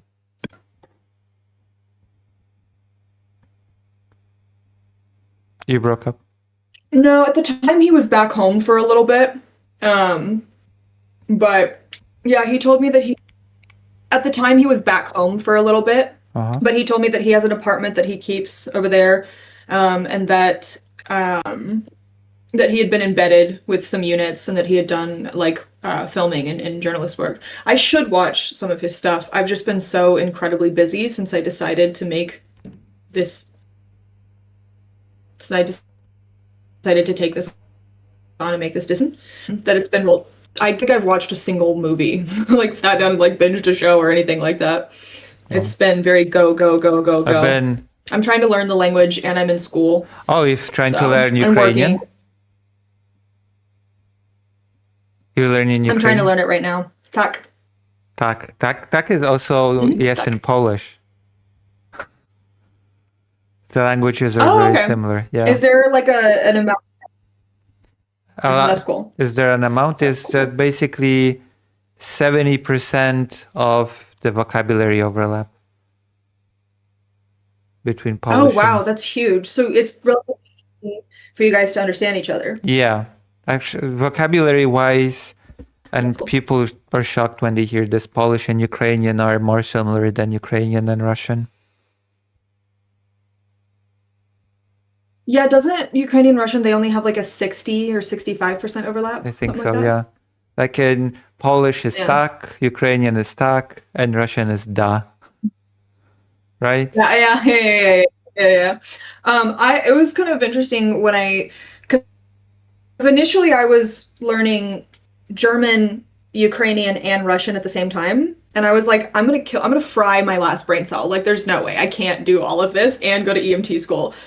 My head will explode, you know? Yeah. But it was really funny when I was learning them. When I first met my Ukrainian tutor, I was like, "Привет!" And she was like, no. Привет. I was like, "Oh, okay, I'm sorry." She was like, "That's Russian. Don't say that to me." Or just say Dobry dzień. Yeah, well, yeah, we always do that with each other. But it's really interesting the amount of like words in Ukrainian and Russian that are so similar, but not the same at all. Yeah. So. Yeah. But again, like you have in Ukrainian you have dziękuję as thank you, right? Mm-hmm. In Polish you have dziękuję as thank you, and in Ukraine and in Russian you have spasiba. You know. Do you speak all three? No, I don't speak Russian at all. I don't speak well Ukrainian, but I understand a lot of it because of that overlap. I speak better Japanese than I speak Ukrainian. Okay. Yeah, you know what? It's funny. I started learning Ukrainian in like January. We're at the end of February now. I'm able to say like umeneya, and I'm able to say like ya хочу. Like I could say jak sprawy, dobry dzień. Jak sprawy, jak sprawy, which means how are things, yeah. Yeah, how are things. But I think the hardest part was like looking at Cyrillic and be able to understand it, because when Cyrillic kind of kicked my ass learning the alphabet. I was like, this sucks. Like, I don't like this at all, because it's so frustrating because they have letters that are the same as our letters, but they make different fucking sounds. Yeah. And then they have letters that are the same as our letters, and they make the same sound. And I was like, fuck you guys. Yeah. It was easier to learn the pure Cyrillic letters than it was trying to learn their letters that look U is ours. Y, Y This is sucks. U. But now that I've gotten that, yeah, there's not even a U. It's like there's a Y that's like a CH. Like, And okay, there's H is the in. You're like, all right, whatever, guys. Fuck you. I don't care. MST. Or it feels like amnesty, at least in the... Yeah. My big claim to fame is The that backwards in got me for. My big claim to fame is that I sat down and learned it in 2 days. You learned the alphabet in 2 days? Yeah. Because I I kind of... wish they gave me that kind of autism. It's the transness. Impressive. Yeah. Oh, there we go. Yeah. They're going hand in hand. Yes, That's really impressive. Yeah. Okay. That's cool. I fuck with that. Uh, Yeah, I'm finally there. I finally know it. I'm starting to kind of get some grammatical stuff, but I can read more of it than I can speak or understand. So, yeah, the We'll see grammar what must be happens very when I get there. confusing for an English speaker. yeah, because they're missing so many words. Their sentences, like, you can say, hey, where is the whatever? And it's just they and then whatever. And you're like, you're missing so many words. Yeah. This doesn't, and then it just to ask a question and then statement, it's the same fucking sentence. You just put a question mark or like an inflection in your voice. And I'm like, use more words. Put more words in there so I know what we're doing. It's so odd. But I'm really determined to learn it. But I'm there's really determined to also learn it though. there's And so that's also been fun. there's also the fact that words change and that everything is gendered. Yeah, so I'm learning the conjugations for Oh yeah. stuff right now. I have a tutor. So I meet with my tutor 3 days a week. I met with her this morning. And then I use Duolingo to read and write. I use Fallow to speak. So like I have all my little notes. These are all my notes about like conjugation based on like the gender of nouns and stuff. She was like making me write all this down today. So, you know, I'm learning like the foundations of the grammar from her, and then I'm learning words from the apps. So I think like the two of them together, I'm able to move a lot quicker than I would be if I was just doing one or the other. At least that's the hope, right? Yeah. We'll see. I've started putting together my own But yeah, kind of interview / documentaries. But so far I've only uploaded 2. You know? Do you have you have a YouTube channel that's the same name as your Twitch? I have 3 YouTube channels. One is for Okay. All right. One is for gaming, art, and slop content, as I call it. One is for covering news, like for example Perfect. today's starting of the war in Iran. Ah, yes. Yeah. World War III, very fun. Yeah. Very cool. And the third channel is for documentary / interview style stuff. That one even has received an endorsement from Dylan Burns. He wrote about it on his channel. Okay, that's cool. You should link that to me. I'll take a look at it. Yeah.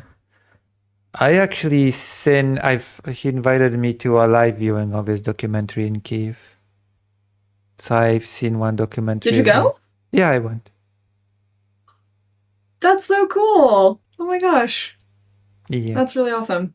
About a volunteer. It was about a volunteer that goes to frontline cities and persuades people to leave, to evacuate.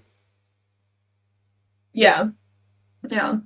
I think that's what a lot of the NGOs do, is that they perform civilian evacuations. That seems to be like one of the main one of the main functions that they serve over there right now. Yeah, and also providing the food and stuff to those people that are there. Providing supplies. Yeah. I guess I wouldn't mind doing that. Yeah. I've also done some Yeah. volunteer work with Yeah. people that work with animals. Like build little dog houses, for example, from scratch. So it's really interesting you say that because I'm a really, really big animal person. I did a lot of helping out my local wildlife rehabilitation center in Texas before I moved. And I wanted to be a veterinarian. I wanted to do like wildlife rehabilitation specifically.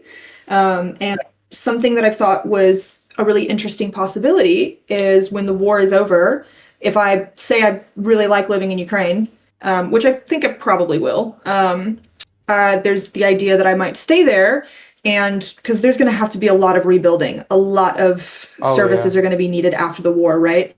So maybe staying there and helping like stranded and wounded animals. Yeah, I'm gonna send you a photo of my doggy. Okay. There you Okay. go. This is Fido. Fido is like the most American name.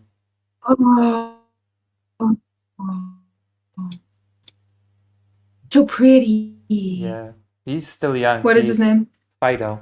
The most stereotypical American name for a dog. Yeah. No, that's cute. Oh, what a good boy. He's so pretty. How old is he? 1.5 years old. So he still has that puppy energy. Yeah. Okay. And he is very That's cool. specific. That's very cute. Oh, hello, Dubsy. He has very specific socialization. I took him in from a breeding thing when he was 7 months. So Yeah. he spent first 7 months with his 2 sisters in a kennel. And then the breeder got ill and went to a hospital. So he put a litter of puppies in his kennel as well. So he's basically very friendly to dogs. He never barks at dogs. He never growls at dogs and always pulls me to play with dogs. But he's more distrustful towards people. People. Yeah. That's so unfortunate. Man. And then that's always, really cool that yeah, you gave him yeah. People always are mad I at said that's really me. cool that you gave him a different. Yeah, people are always angry Why? at me. You're big dog. You're German shepherds. My dog doesn't like German shepherds. My dog's afraid. Our dog's afraid. Get that dog away. Even though my dog's friendly and it's the other dogs that usually bark at him and he never barks back. Yeah. It's wild. Yeah. I had a husky for a while and the same thing. Like people who had littler dogs would be like acting nervous. And it's like, just fucking relax, dude. Like the dogs will talk amongst themselves. Like it's fine. Yeah. They'll work it out. Like it's really not a big deal. Yeah. One lady was even like her dog was off the leash and my dog was off the leash. My dog ran towards her dog to play and she started screaming at me. Get that dog away. Don't you see that my dog is subservient? Like my, basically, to use the BDSM terms, my dog is a sub, your dog is a dom. So it means they will fight. And I said, well, no, that means the opposite. If one dog is submissive, that just means that he's doing the opposite of wanting a fight. They're not gonna fight. Yeah, exactly. Oh man. Like, that's the point of Man, one man, dog man. I being just have cats submissive. now. I used to have 10 cats. You had 10 cats? Yeah, but they sadly died. How?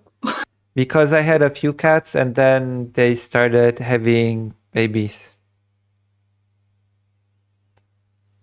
Oh man, no, mine are fixed. There's no way. We're not having any kittens in this house. No, no, no. Oh, I almost failed No, high no. school because of kittens. But because you had a fresh litter you had to take care of because your cats kept having them?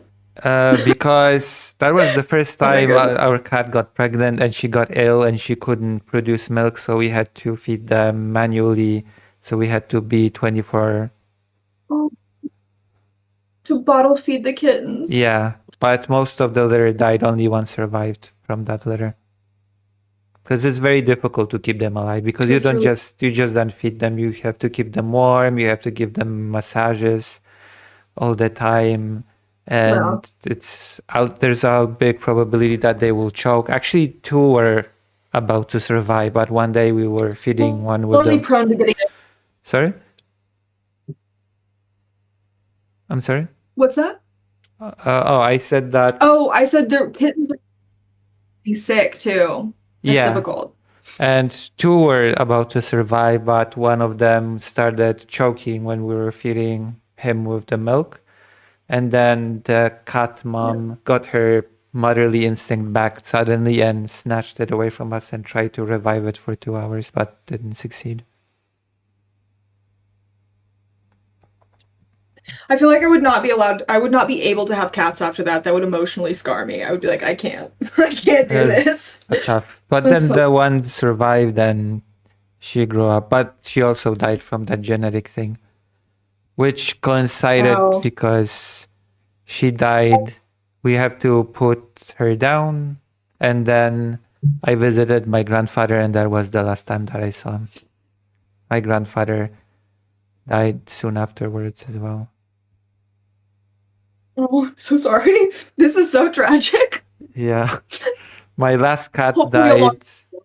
My last cat died soon before my father died from COVID. Oh my gosh. Okay, you know what? Maybe no more cats for you, because it seems that it's coinciding with bad things. So you Yes. stay with dogs. I will take on the cats. Oh my goodness. How much longer are you going to be there on your trip this time? For a few days, and then I'll go back to Fido for a bit, and then I'll go back here again. I'm trying to work on free stories that are bigger. I'm trying to get stories on the children that were actually harmed by missiles, drones, and mines. Mm-hmm. I'm also trying to get more military accreditation to be able to go to more places, but that's a whole different thing. You have to like get special permission so that you can travel like with the military to do reporting? Yeah. Okay. Is that hard to get? Not easy. Okay. So I did an interview with a family that their apartment was not hit by a drone directly. The apartment above them was hit by a drone, and their apartment caught fire. So the parents took the children, but they got burned. The girl that I interviewed got burned pretty badly. She had, I think, 3 surgeries. Yeah. So like a small girl. So I interviewed her and her mom. And there's a lot of situations where the apartments don't get hit directly, but the fire sort of spreads to their apartment. And there's a lot of stories of people wanting to rush back in to save their pets. They wanted to save their cat, but the flame sort of flew from their door, so they weren't able to get their cat from the burning apartment. But they later came back and found that the cat hid in some way that the cat survived the fire. Oh, okay. We love to hear that. That's so good. So they still have the cat, and the cat's alive, which is pretty miraculous considering that she hid in some spot in the burning apartment, and the apartment is completely burnt. We conducted the interview inside the burnt apartment, so. I mean, the fact that she didn't choke on the smoke either is crazy. Yeah. Like, that's wild. That's very cool. Very, very, very cool. Yeah.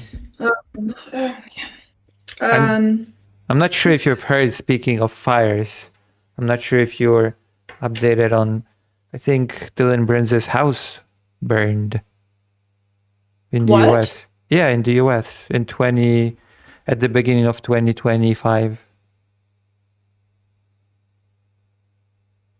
No, I didn't hear about this at all. Oh, well, I am telling you.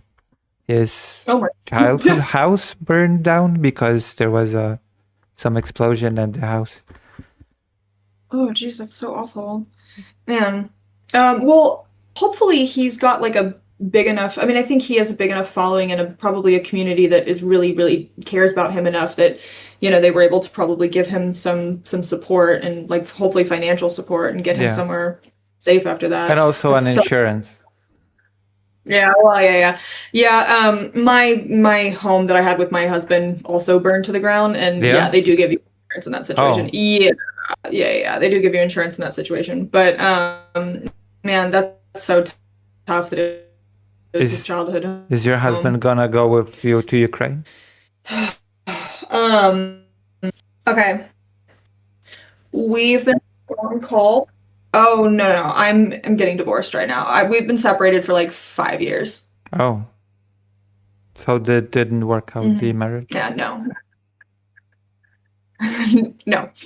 So no, I'm going to Ukraine by myself. I was going to have a travel partner who was going to join the military as well. He was military for like 2 decades, but in Alaska, he was going to go before me, and he spoke the language, and he was going to get like us an apartment, but he dropped out about 2 weeks ago.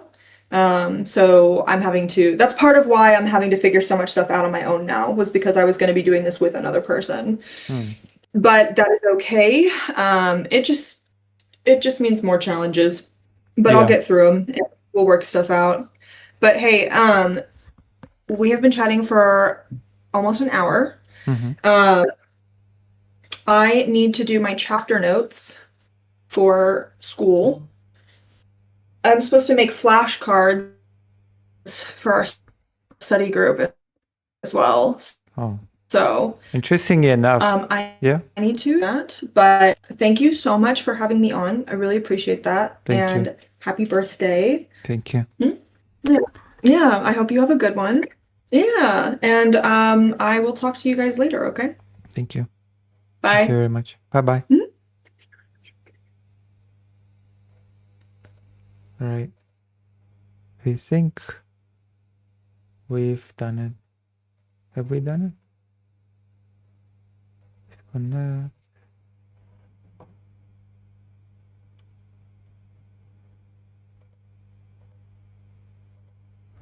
So how was the conversation? Did you enjoy the conversation? How did you enjoy the conversation? Was it nice? Was it super nice?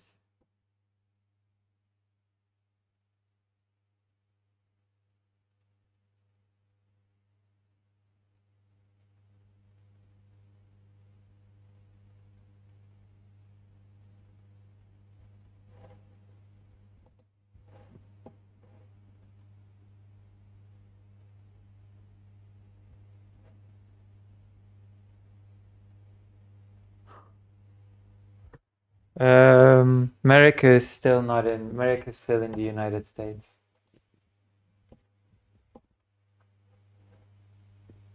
Any questions about, I don't know, any comments, any question? Was that a nice conversation in your opinion?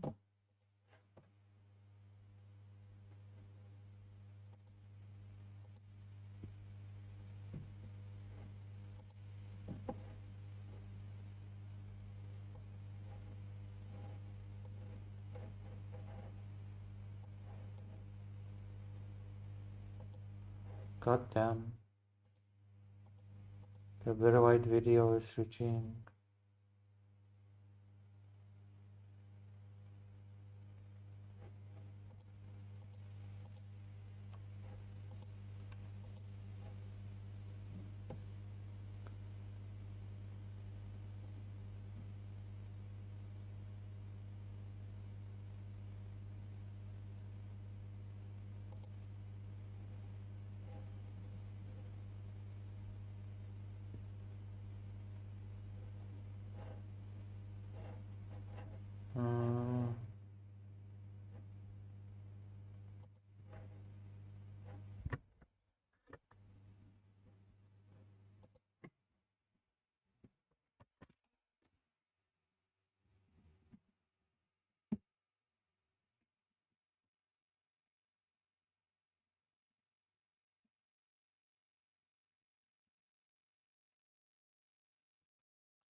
Alright. Now what for Lucy birthday celebration? Maybe we will watch some slop. How does that sound?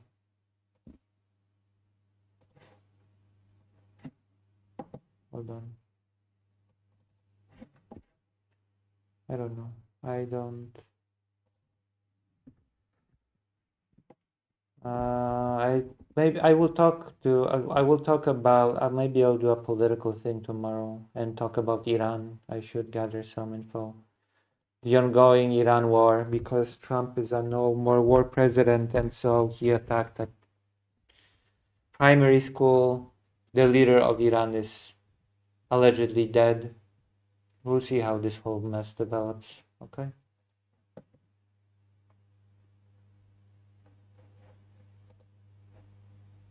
We'll see. We're just going to have to see how this whole thing, in which direction this whole thing will move. You know?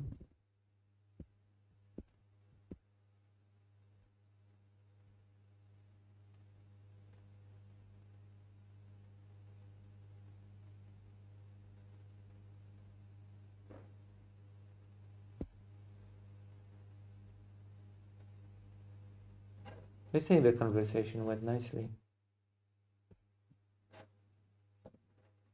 Also, you can... Oh.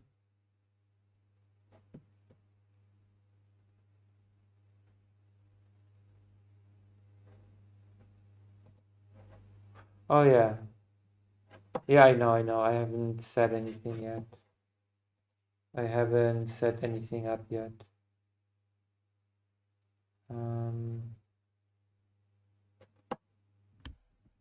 Also,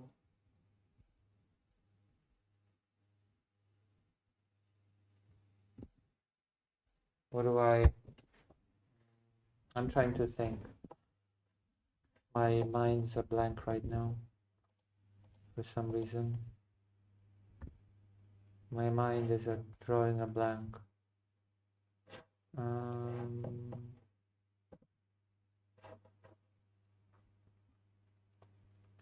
I was about to say something.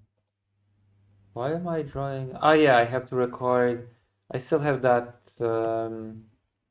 I still have that collaboration project with other content creators, and I still have to record. I still have to record an answer to that.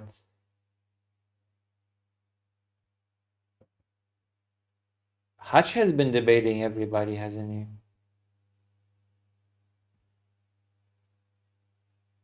Hold on, I guess we can watch a debate between Lonerbox and Hutch for a bit. Why not?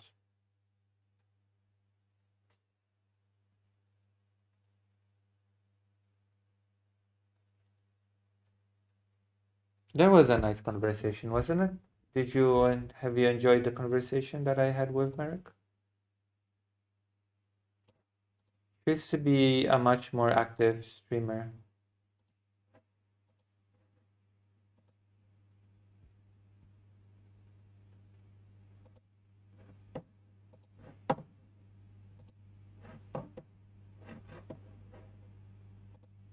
It sounds like you're Batman and you don't want to break your rule. You don't want to kill the Joker. So when Hitler goes on trial for trying to coup the government, they give him a very lenient sentence of 5 years. He gets out in 9 months. And the Nazi Party is banned briefly, but then they get unbanned a few years later. When you've got this guy, this crazy fuck who tries to coup the government and is getting special treatment from this monarchist judiciary, why not use Article 48 there to try Hitler under a military court for what? Jesus Christ, what a beginning to a conversation already, talking about, I don't know, not trying Hitler. Interesting. Oh, I have to turn the camera back on.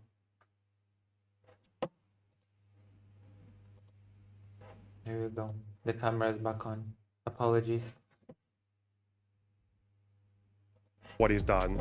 And by the standards of that time, if he had been tried under a military court, he would have probably been executed. If Republicans want to start a civil war for the fucking fat, leaking, disgusting cunt president who basically sacrificed a bunch of his supporters in January 6th as well. Yeah, fuck him.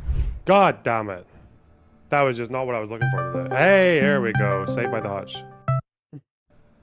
Give him a call. Oh, hello. Hello, Hutch. Hey, man, what's going on? Oh, you know, just gaming, vibing. Well, when you're streaming, do you have like a limiter or a compressor on your desktop audio? Through OBS, I do, yeah. Okay. Is that necessary?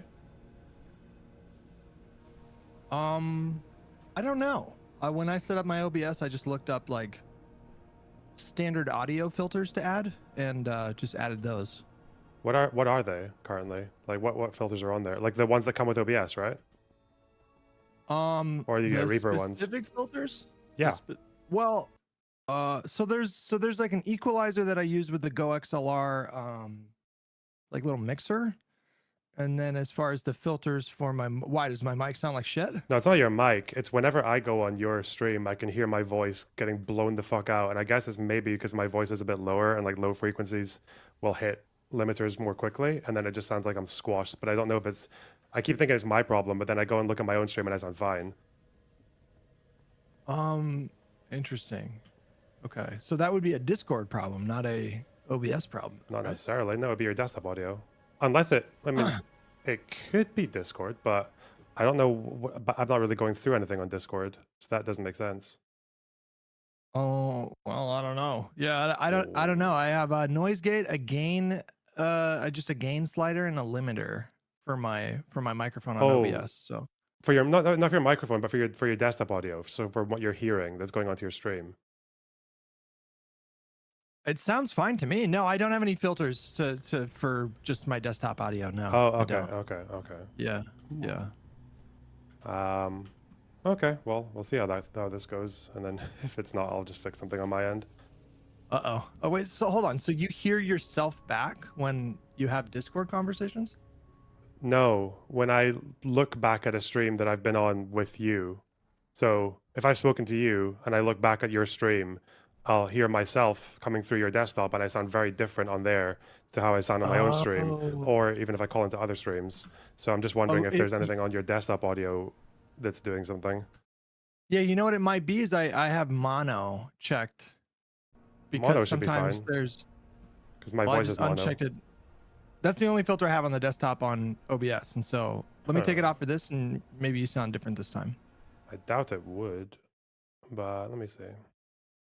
Yeah, I don't know. I don't know. Let me double check here. Hold on. Filters. Oh, wait, hold on. Yeah, I have a gain filter, I have a limiter filter, and I have a compressor. Wait, none of them are leftists. Never mind. Do you feel like why did you feel like you needed a compressor on your desktop audio? Is there a reason for that?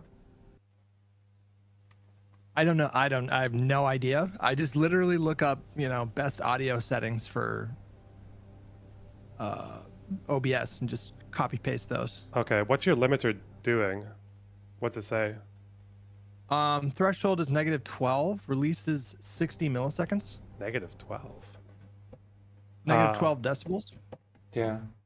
Hang on. Let me. I'll get your thoughts on. So apparently you had a debate with Westside Tyler as well. Is this correct? Yeah. Long time ago now. And I'm told that went kind of crazy. Yeah. Well, he's crazy.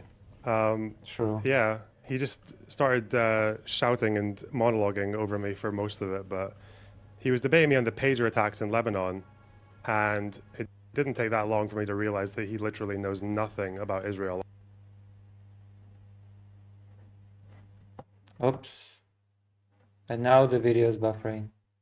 Or Lebanon, or pagers, or Hezbollah, or anything. So, yeah, I think he just got triggered very early on when he couldn't answer a couple of his simple questions, or he answered them badly, and then it was a good debate though. Good memes. I didn't have to do much. So I am technically what the kids call neurodivergent. Are you? Yeah. I'm just curious. Yeah. So it's okay for me to ask, like, is it? I'm not even kidding when I say this. Like, the anti-fan behavior. Are we talking about like mental illness? Is that what's going on with like a lot of these people? Would they? What? What are you? What? Anti-hand aid? What? Because they get into their minds, and it's like it's obvious when I'm talking to this guy that he Yeah, this is slop. This is definitely slop material. genuinely believes that I'm this like pro-segregationist liberal, I guess, like pro-Kamala, pro-segregationist liberal, Mm-hmm. and that I want to like bring segregation back, and it's like not a bit. That part is probably not mental illness. That part is probably that's partly ideology and partly just if enough people say a thing, that the crowd says something, and people are going to believe it. And they definitely don't want to concede that they're wrong about it on the spot with you, because why would you cede ground to someone who might be a segregationist, right? Yeah, but that's wild to me. Like if I'm in a conversation with someone and it turns out that I'm wrong about something, it's really not that hard for me to just say like, oh, I got that wrong. But for Yeah. some reason, like 95% of the people in the space, they will debate bro themselves into the most insane positions in order to avoid saying just simply, oh, I must have had the wrong impression, which is like not a big deal. Who gives a fuck? That happens all the time.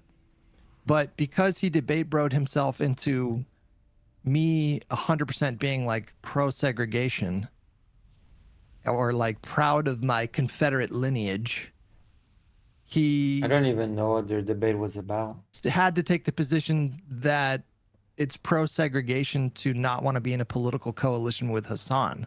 Like, I don't know if you saw that whole debate. but Yeah, I it's saw him fucking saying that. insane. Yeah, but this is just people who think they're good at conversations because are good at debates because they just shout at people and steamroll.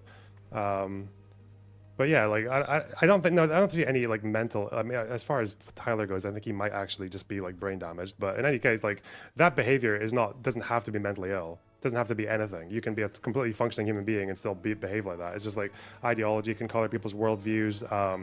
Like I guess pride can be a big part of it, especially with men, right? Pride. Oh my gosh. Lonerbox attacking the LGBT. I knew it. I always knew that Lonerbox was a homophobe. It's all because of pride, isn't it? Like the first thing I saw with what he was talking to you is that he was That was an amazing joke, and you know. quizzing you on civics, and then he immediately accused you of using a ChatGPT knowledge, even though you seem to know more than he did about the federal versus civil court thing in the Supreme Court and everything else. So I don't know. It just sounded more like that's just insecurity, but insecurity can lead to very irrational behavior from people, especially from men. I mean, it's just, I don't know. I get kind of creeped out when I'm confronted with it because I just don't understand how people. I don't understand how people work that way. I mean, it is kind of crazy too. I'm just looking up like the different neurodivergent conditions that can be associated with having difficulty detecting sarcasm, and it's actually kind of it's not just autism spectrum disorder. It's there's like quite a few here. So don't you think, like, I don't know, I feel like there's something to my theory that the people that kind of box themselves into these insane positions because they can't understand. So like I have talked about, like I do literally They're all just- descend from they're all just mentally like ill, a really huh? famous like Confederate soldier. Nice. But I've never expressed any like pride in that. In fact, I've expressed like being happy that my interracial relationship and my fucking family that I have which is like wildly diverse at this point. Is it one of those things that got clipped and could be interpreted in a certain way, or is the clip itself guess. clear enough? I mean, I'm very easily clippable. I don't think about that. I just kind of talk and say stupid shit, and Right. so I'm very, very easily clippable. So it's possible he saw a clip and just jumped to the. I just never think before I speak. That's interesting. That's an interesting way to live.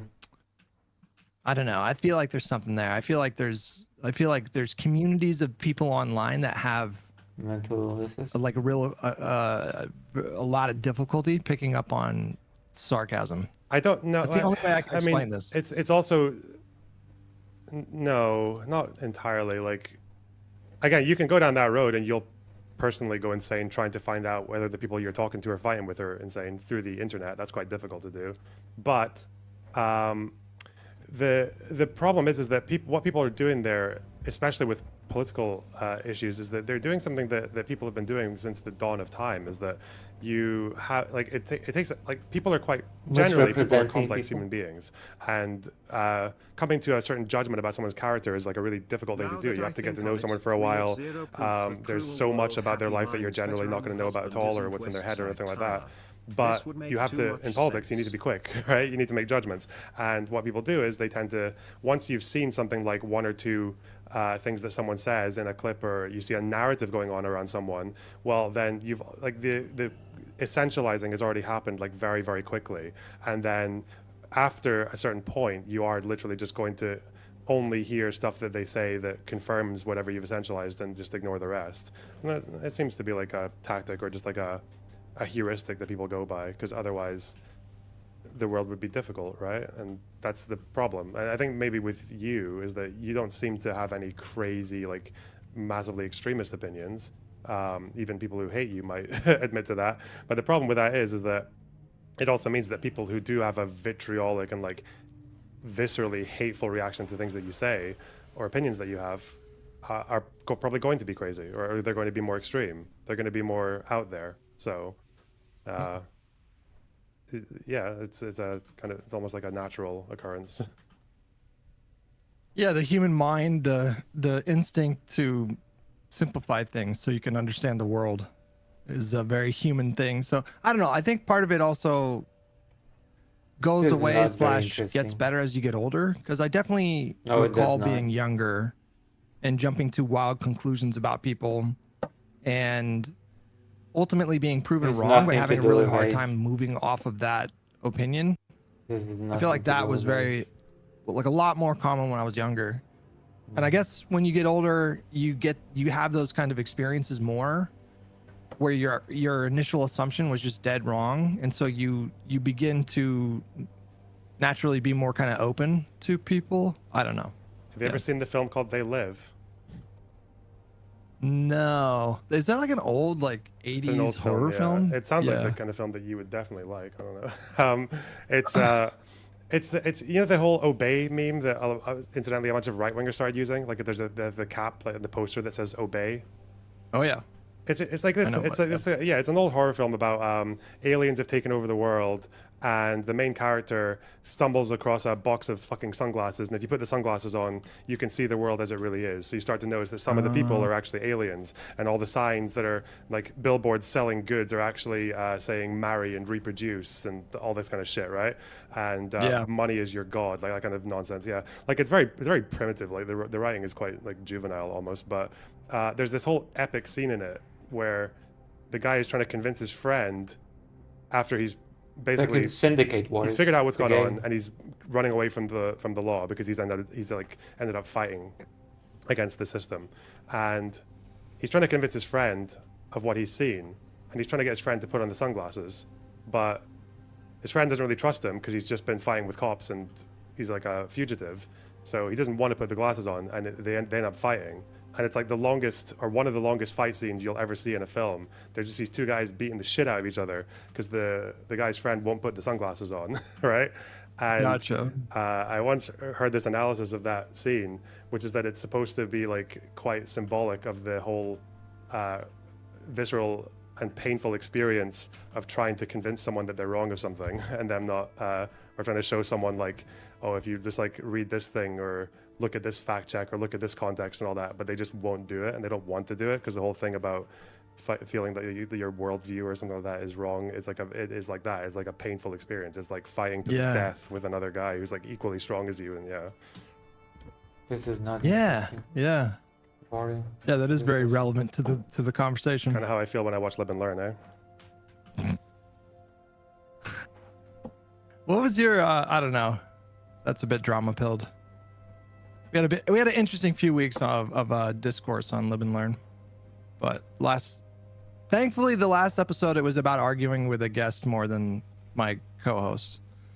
So I don't know if you got a chance to see the conversation with Rashad. It was like 2.5 hours long, so I don't know if you watched the whole thing, but not interesting. Not the whole thing, but I got the gist. I'm guessing this is all about the whole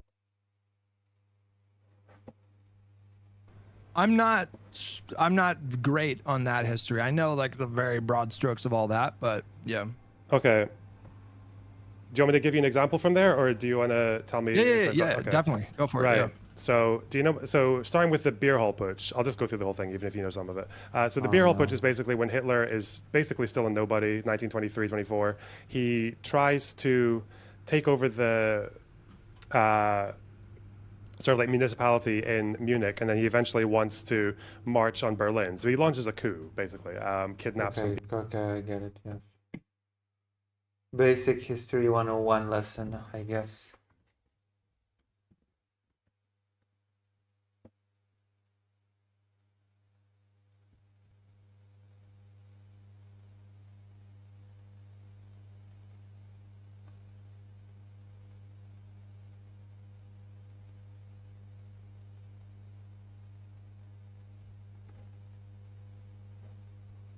What? Wake in DC? What? It might be live soonish. Let me check the broadcast. Okay. Make sure all the bits are on. Yeah, I think we're here. We were here to support Iran. Okay. The forced war on Iran by Israel and US. So we're against that, and we're in support of the supreme leader in Iran. Okay. So what do you think of Khamenei's treatment of the protesters in Iran? The protesters in Iran, so the social media here, the Western media, all it tells you is lies. So it was just the same, but like 74 years of everything that was happening in Gaza, and they were covering it up the opposite way, saying that Palestinians were attacking the Israeli people while they were Palestinians were kicked out of their houses. It's just the same story. Okay, so in here, just to be clear, you're saying it was the protesters that were causing the violence? Yes, and they were. And then Khamenei was simply restoring order type of deal? The old king's son is here. He lives in Potomac. And he said himself that among the Iran's police force has people there. And as soon as he announced, he said people on Thursday night at 8, all go on the streets, take everything you can with your knives and anything sharp, and start just attacking the police force. So what were they expecting the police to do? What would police do in the U.S. if that happens? If like somebody declares war against the military force? Well, I think we saw on January 6th, we had one person shot, but they used non-lethals, tear gas, things like that. So I'm not trying to suggest the situation you're saying, but you can see how people might be concerned with the reports of what was it, thousands of protesters killed, hundreds. I haven't followed that. The 12 days war in Iran, that people were martyred by the U.S. and Israel. They were announcing their names as the people who died. And I would just personally go and say, I was there during that war, and I went to the people's funeral. How could you announce them and say they were killed today? Okay. Oh, what a life. What a life.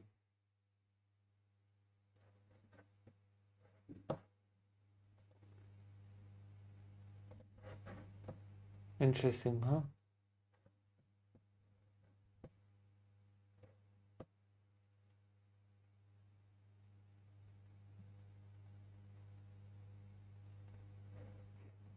Valery Solovyev says war against Ukraine is Russia's most successful military operation. Interesting.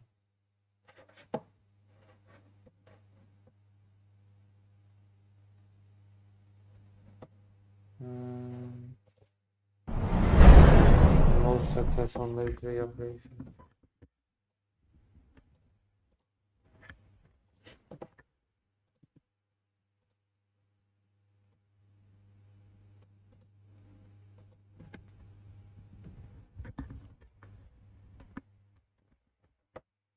I would say that I'm open to this type of thing, which I think is more of a socialist system. If you can't have everybody in the world coming here from just about everywhere. Bro, or like you're genuine. It has nothing to do with socialism. Immigration is not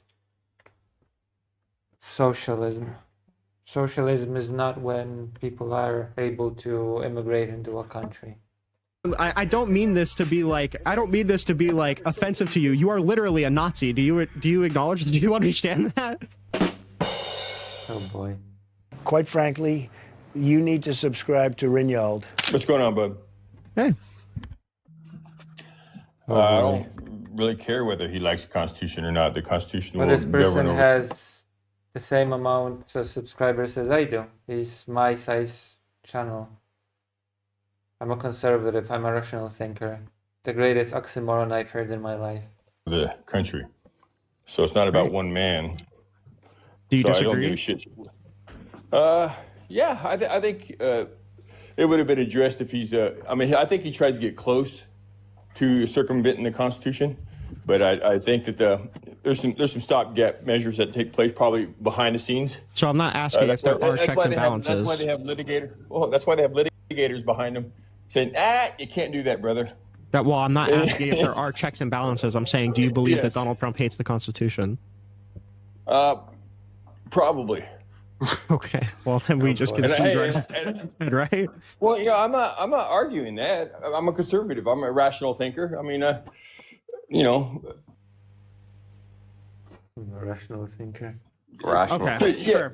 yeah. So just I'll just engage, to I'll say engage. this, just to say someone hates the Constitution. So the problem is that the conservatives that come, the problem is that when conservatives come on and they kind of posture about like, oh, the checks and balances are going to save us. The problem is that Donald Trump is a unitary executive, right? So you talk about him being surrounded by all of these different experts and lawyers, and that's how the principal officer system is supposed to work. But the problem is Donald Trump does not have proficient people around him. He has a bunch of ball coddlers and a bunch of fucking idiots that have no experience in their field, or that are putting aside any experience in their field to just basically coddle to Donald Trump, right? That's why Pam Bondi is violating the law right now in regard to releasing all of the Epstein file stuff. That's why Kristi Noem couldn't even define what habeas corpus was. That's why RFK Jr. came out just because he set an arbitrary goal to find the cause of autism and said that it was acetaminophen and then walked it back a couple months later. So under a realistic system, we should have principal officers that kind of curtail the president if he wants to overstep his boundaries. But right now, Donald Trump explicitly put all of the people in his federal government that would never check him on anything ever. That's the problem.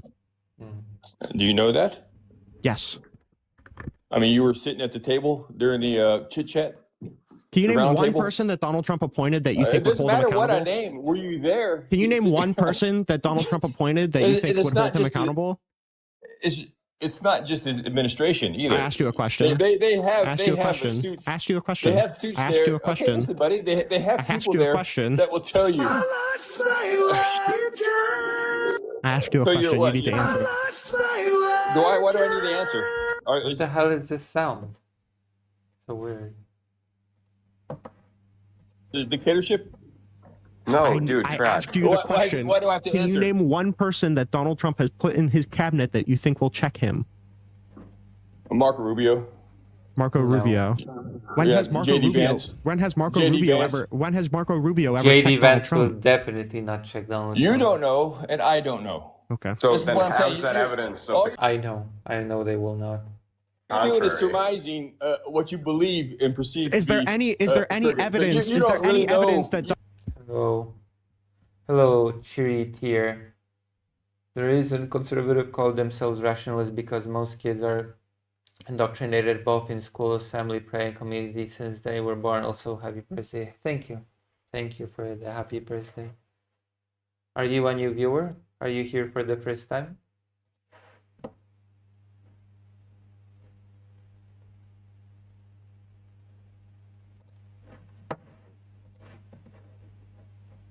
Donald don't Trump know, will be buddy. checked by his principal This is what officers life's about. ever. If We're a you don't year know in. anything, We're a if year you in. don't I know can tell you anything, right you now, don't Merrick know. Garland checked You Joe just Biden, can't right? type up a Google search and say this is happening. You have to know. The only people who know what is happening historically is the people who were there. That's it. Do we have That's any real life. evidence? Do we have that's any, real life. Do we have any piece of evidence to the contrary of what I just said? I didn't hear what you said. The fact that his principal officers are too pussy to check him on anything. Do you know that? I'm asking. Vladimir says, you don't know, and I don't know. We both don't know. Boom, got him. Is there You're any the one, piece you're of the evidence one to the making the contrary? accusation. Is there Hey, any piece of evidence hey, to the court of law. contrary? Hey, Oh, hope you enjoy your stream. Thank you for being here. I had an interesting guest not long ago.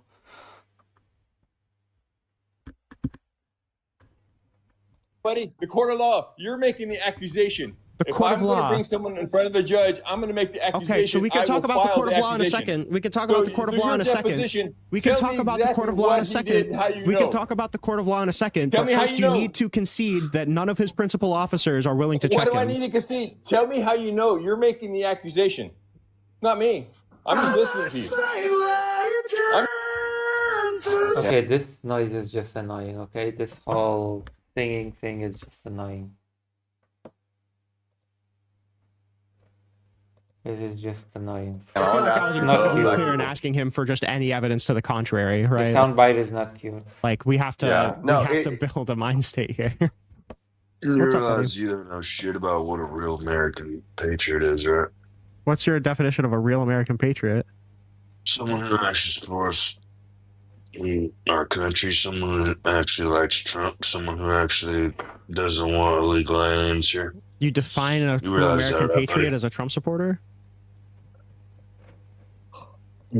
Nowadays, just about so, huh? Oh boy. It's controlling. Listen, I acknowledge that is probably a real Trump supporter, but I'm hearing more phlegm than voice, so I can't do it. True. Yeah, but dude, if it's true that glyphosate is needed like Roundup For is needed national for American security. safety, for national security, then I think cancer is probably also needed for national security. True. Also, Jesus Christ, like what is this a stupid person done to the fucking White House website? There's a giant un-X-outable pop-up ad for the fucking White House mailing list. That I have to. I'm trying to read the EO, but a giant fucking gaudy ass pop-up thing for the mailing list popped up.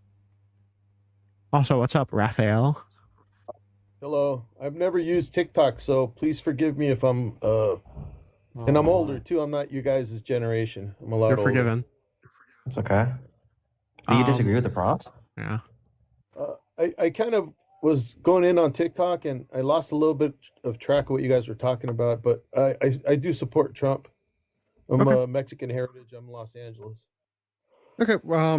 So the main thing that we're talking about today is that I think Donald Trump has a contempt for the Constitution. I think a lot of his actions go contrary to like what we identify to be like American values.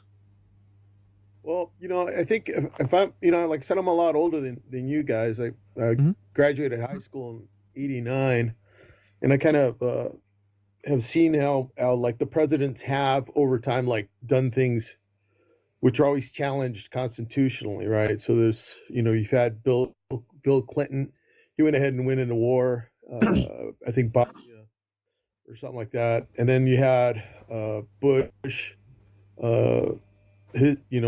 Bush won the illegal wars against Iraq. Was all made up.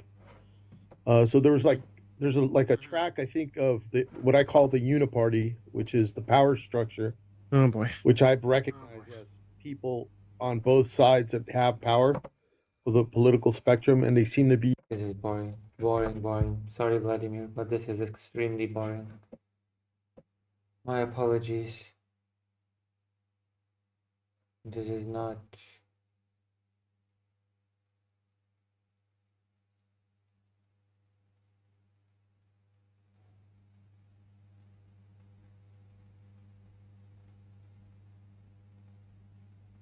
Pakistan and Afghanistan go to war. I guess it's just no new wars under Trump, huh? No new wars. Except we keep seeing new wars under Trump. We keep seeing all new wars all the time under Trump.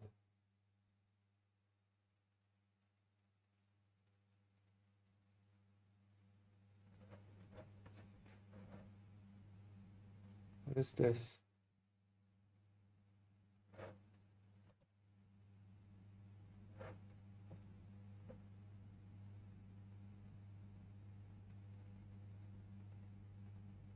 Oh no.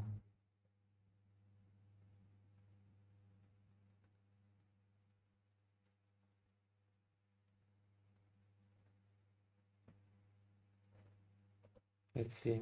A bit of Jovan. And then, I don't know. We've done a 3-hour birthday stream. So maybe I'll rest a bit and later do politics, okay? I'll finish soon, take a break, and then I'll do a politics birthday stream. But for that, I'll have to prepare a bit, I guess.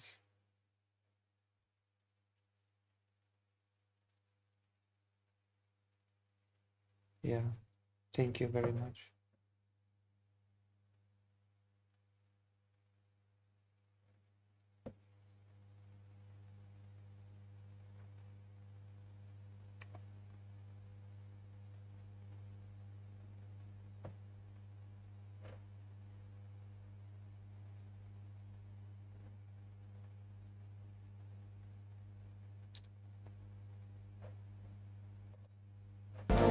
I guess this one. This one's short and sweet.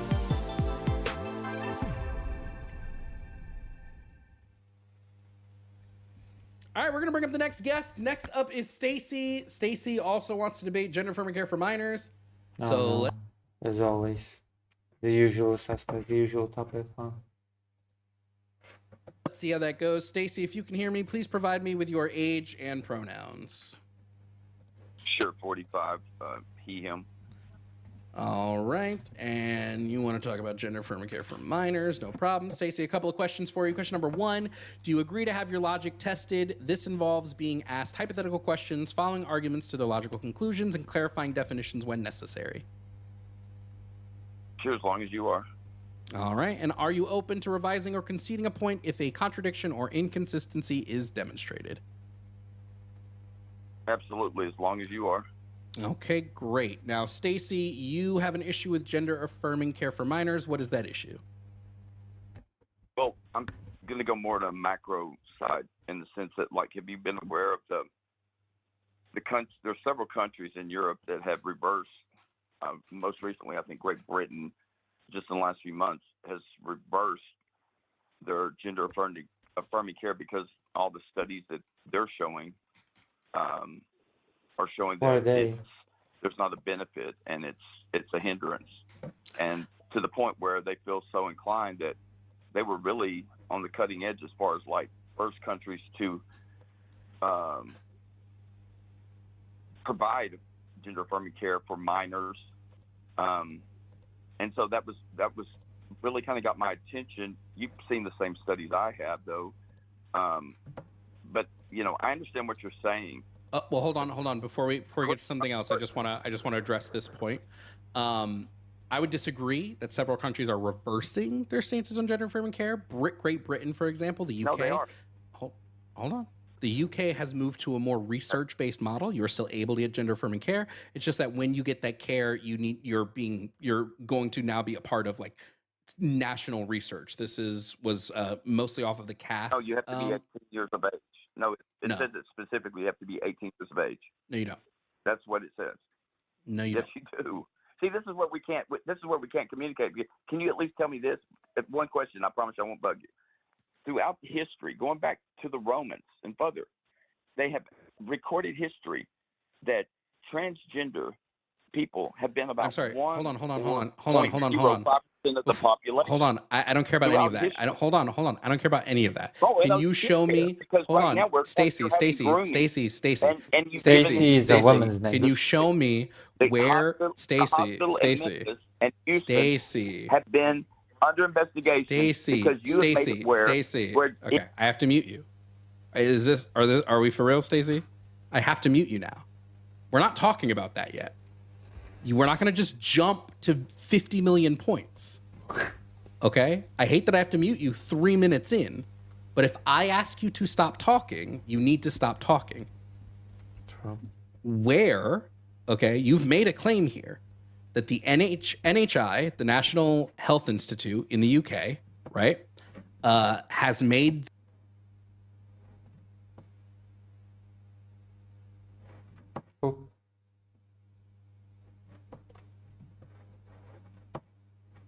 buffering. Has made the claim or has made the position that you have to be 18 to receive gender affirming care. Where have they made that that statement, Stacy? Now you're unmuted. That's what I'd like an answer to. Where does it say this, Stacy? If you're not smart enough to fucking look it up, dude, then that's on you. Stacy, you can't shift the burden of proof and then say I'm not smart enough. You've made the claim. No, I'm not going to go search. I don't have to. I'm not going to go search. I'm not going to go search. You haven't proven shit. I'm going to mute you again. You haven't proven shit. You are making a claim that you're not willing to substantiate right now. That's embarrassing.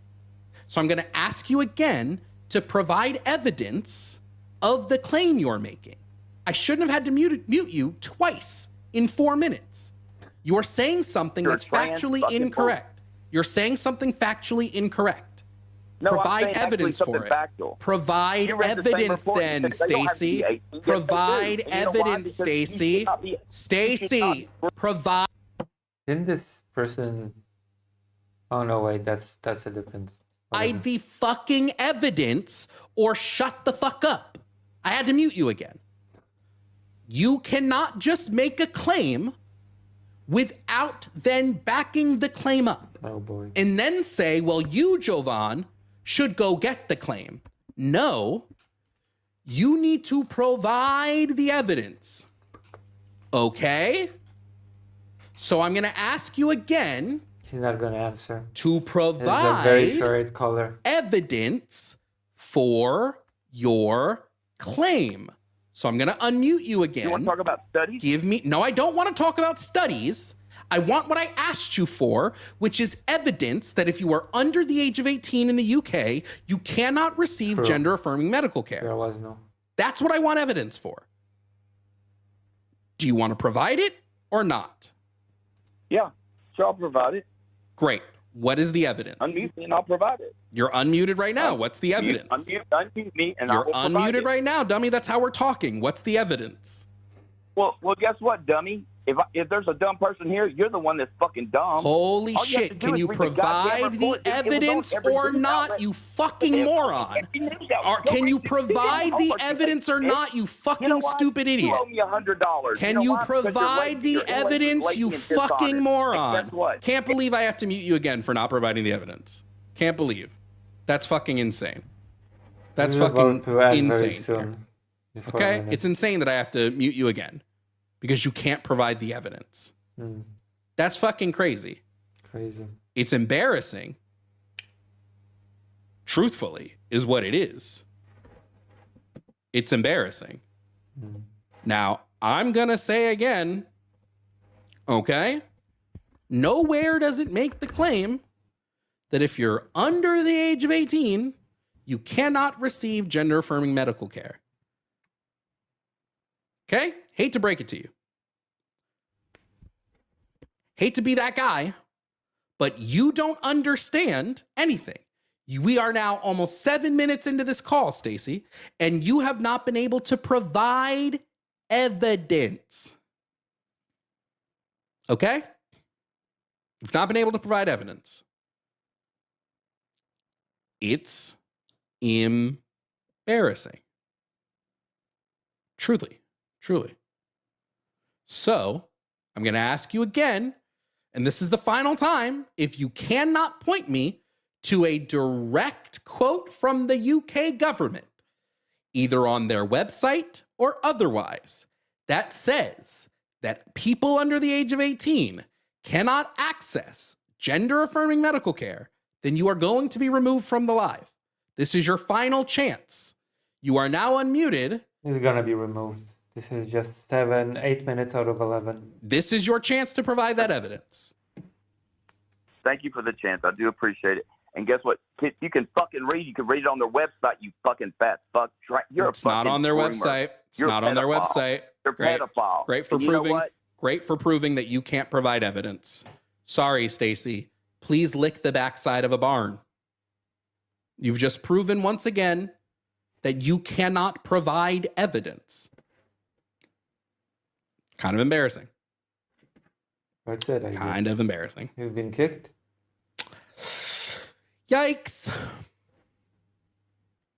But I said, if you can't provide the evidence, goodbye. Oh, that's it. That's even sooner than I thought. I asked you. Couldn't do it. Well, that's it then. I asked you in your recording. He was talking about as, well, you read the same report I did. That would be the cast review. Okay. All right then. We've streamed for over 3 hours. Thank you for being here. I'll take a break and then later I'll stream politics. Maybe I'll talk about the Iran situation. We'll see.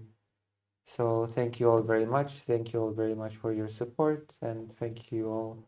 I'll see you in a few hours. I also have to record that thing for the collaboration. But thank you all very much. You all have been very lovely. Thank you. I'll raid you into, I don't know.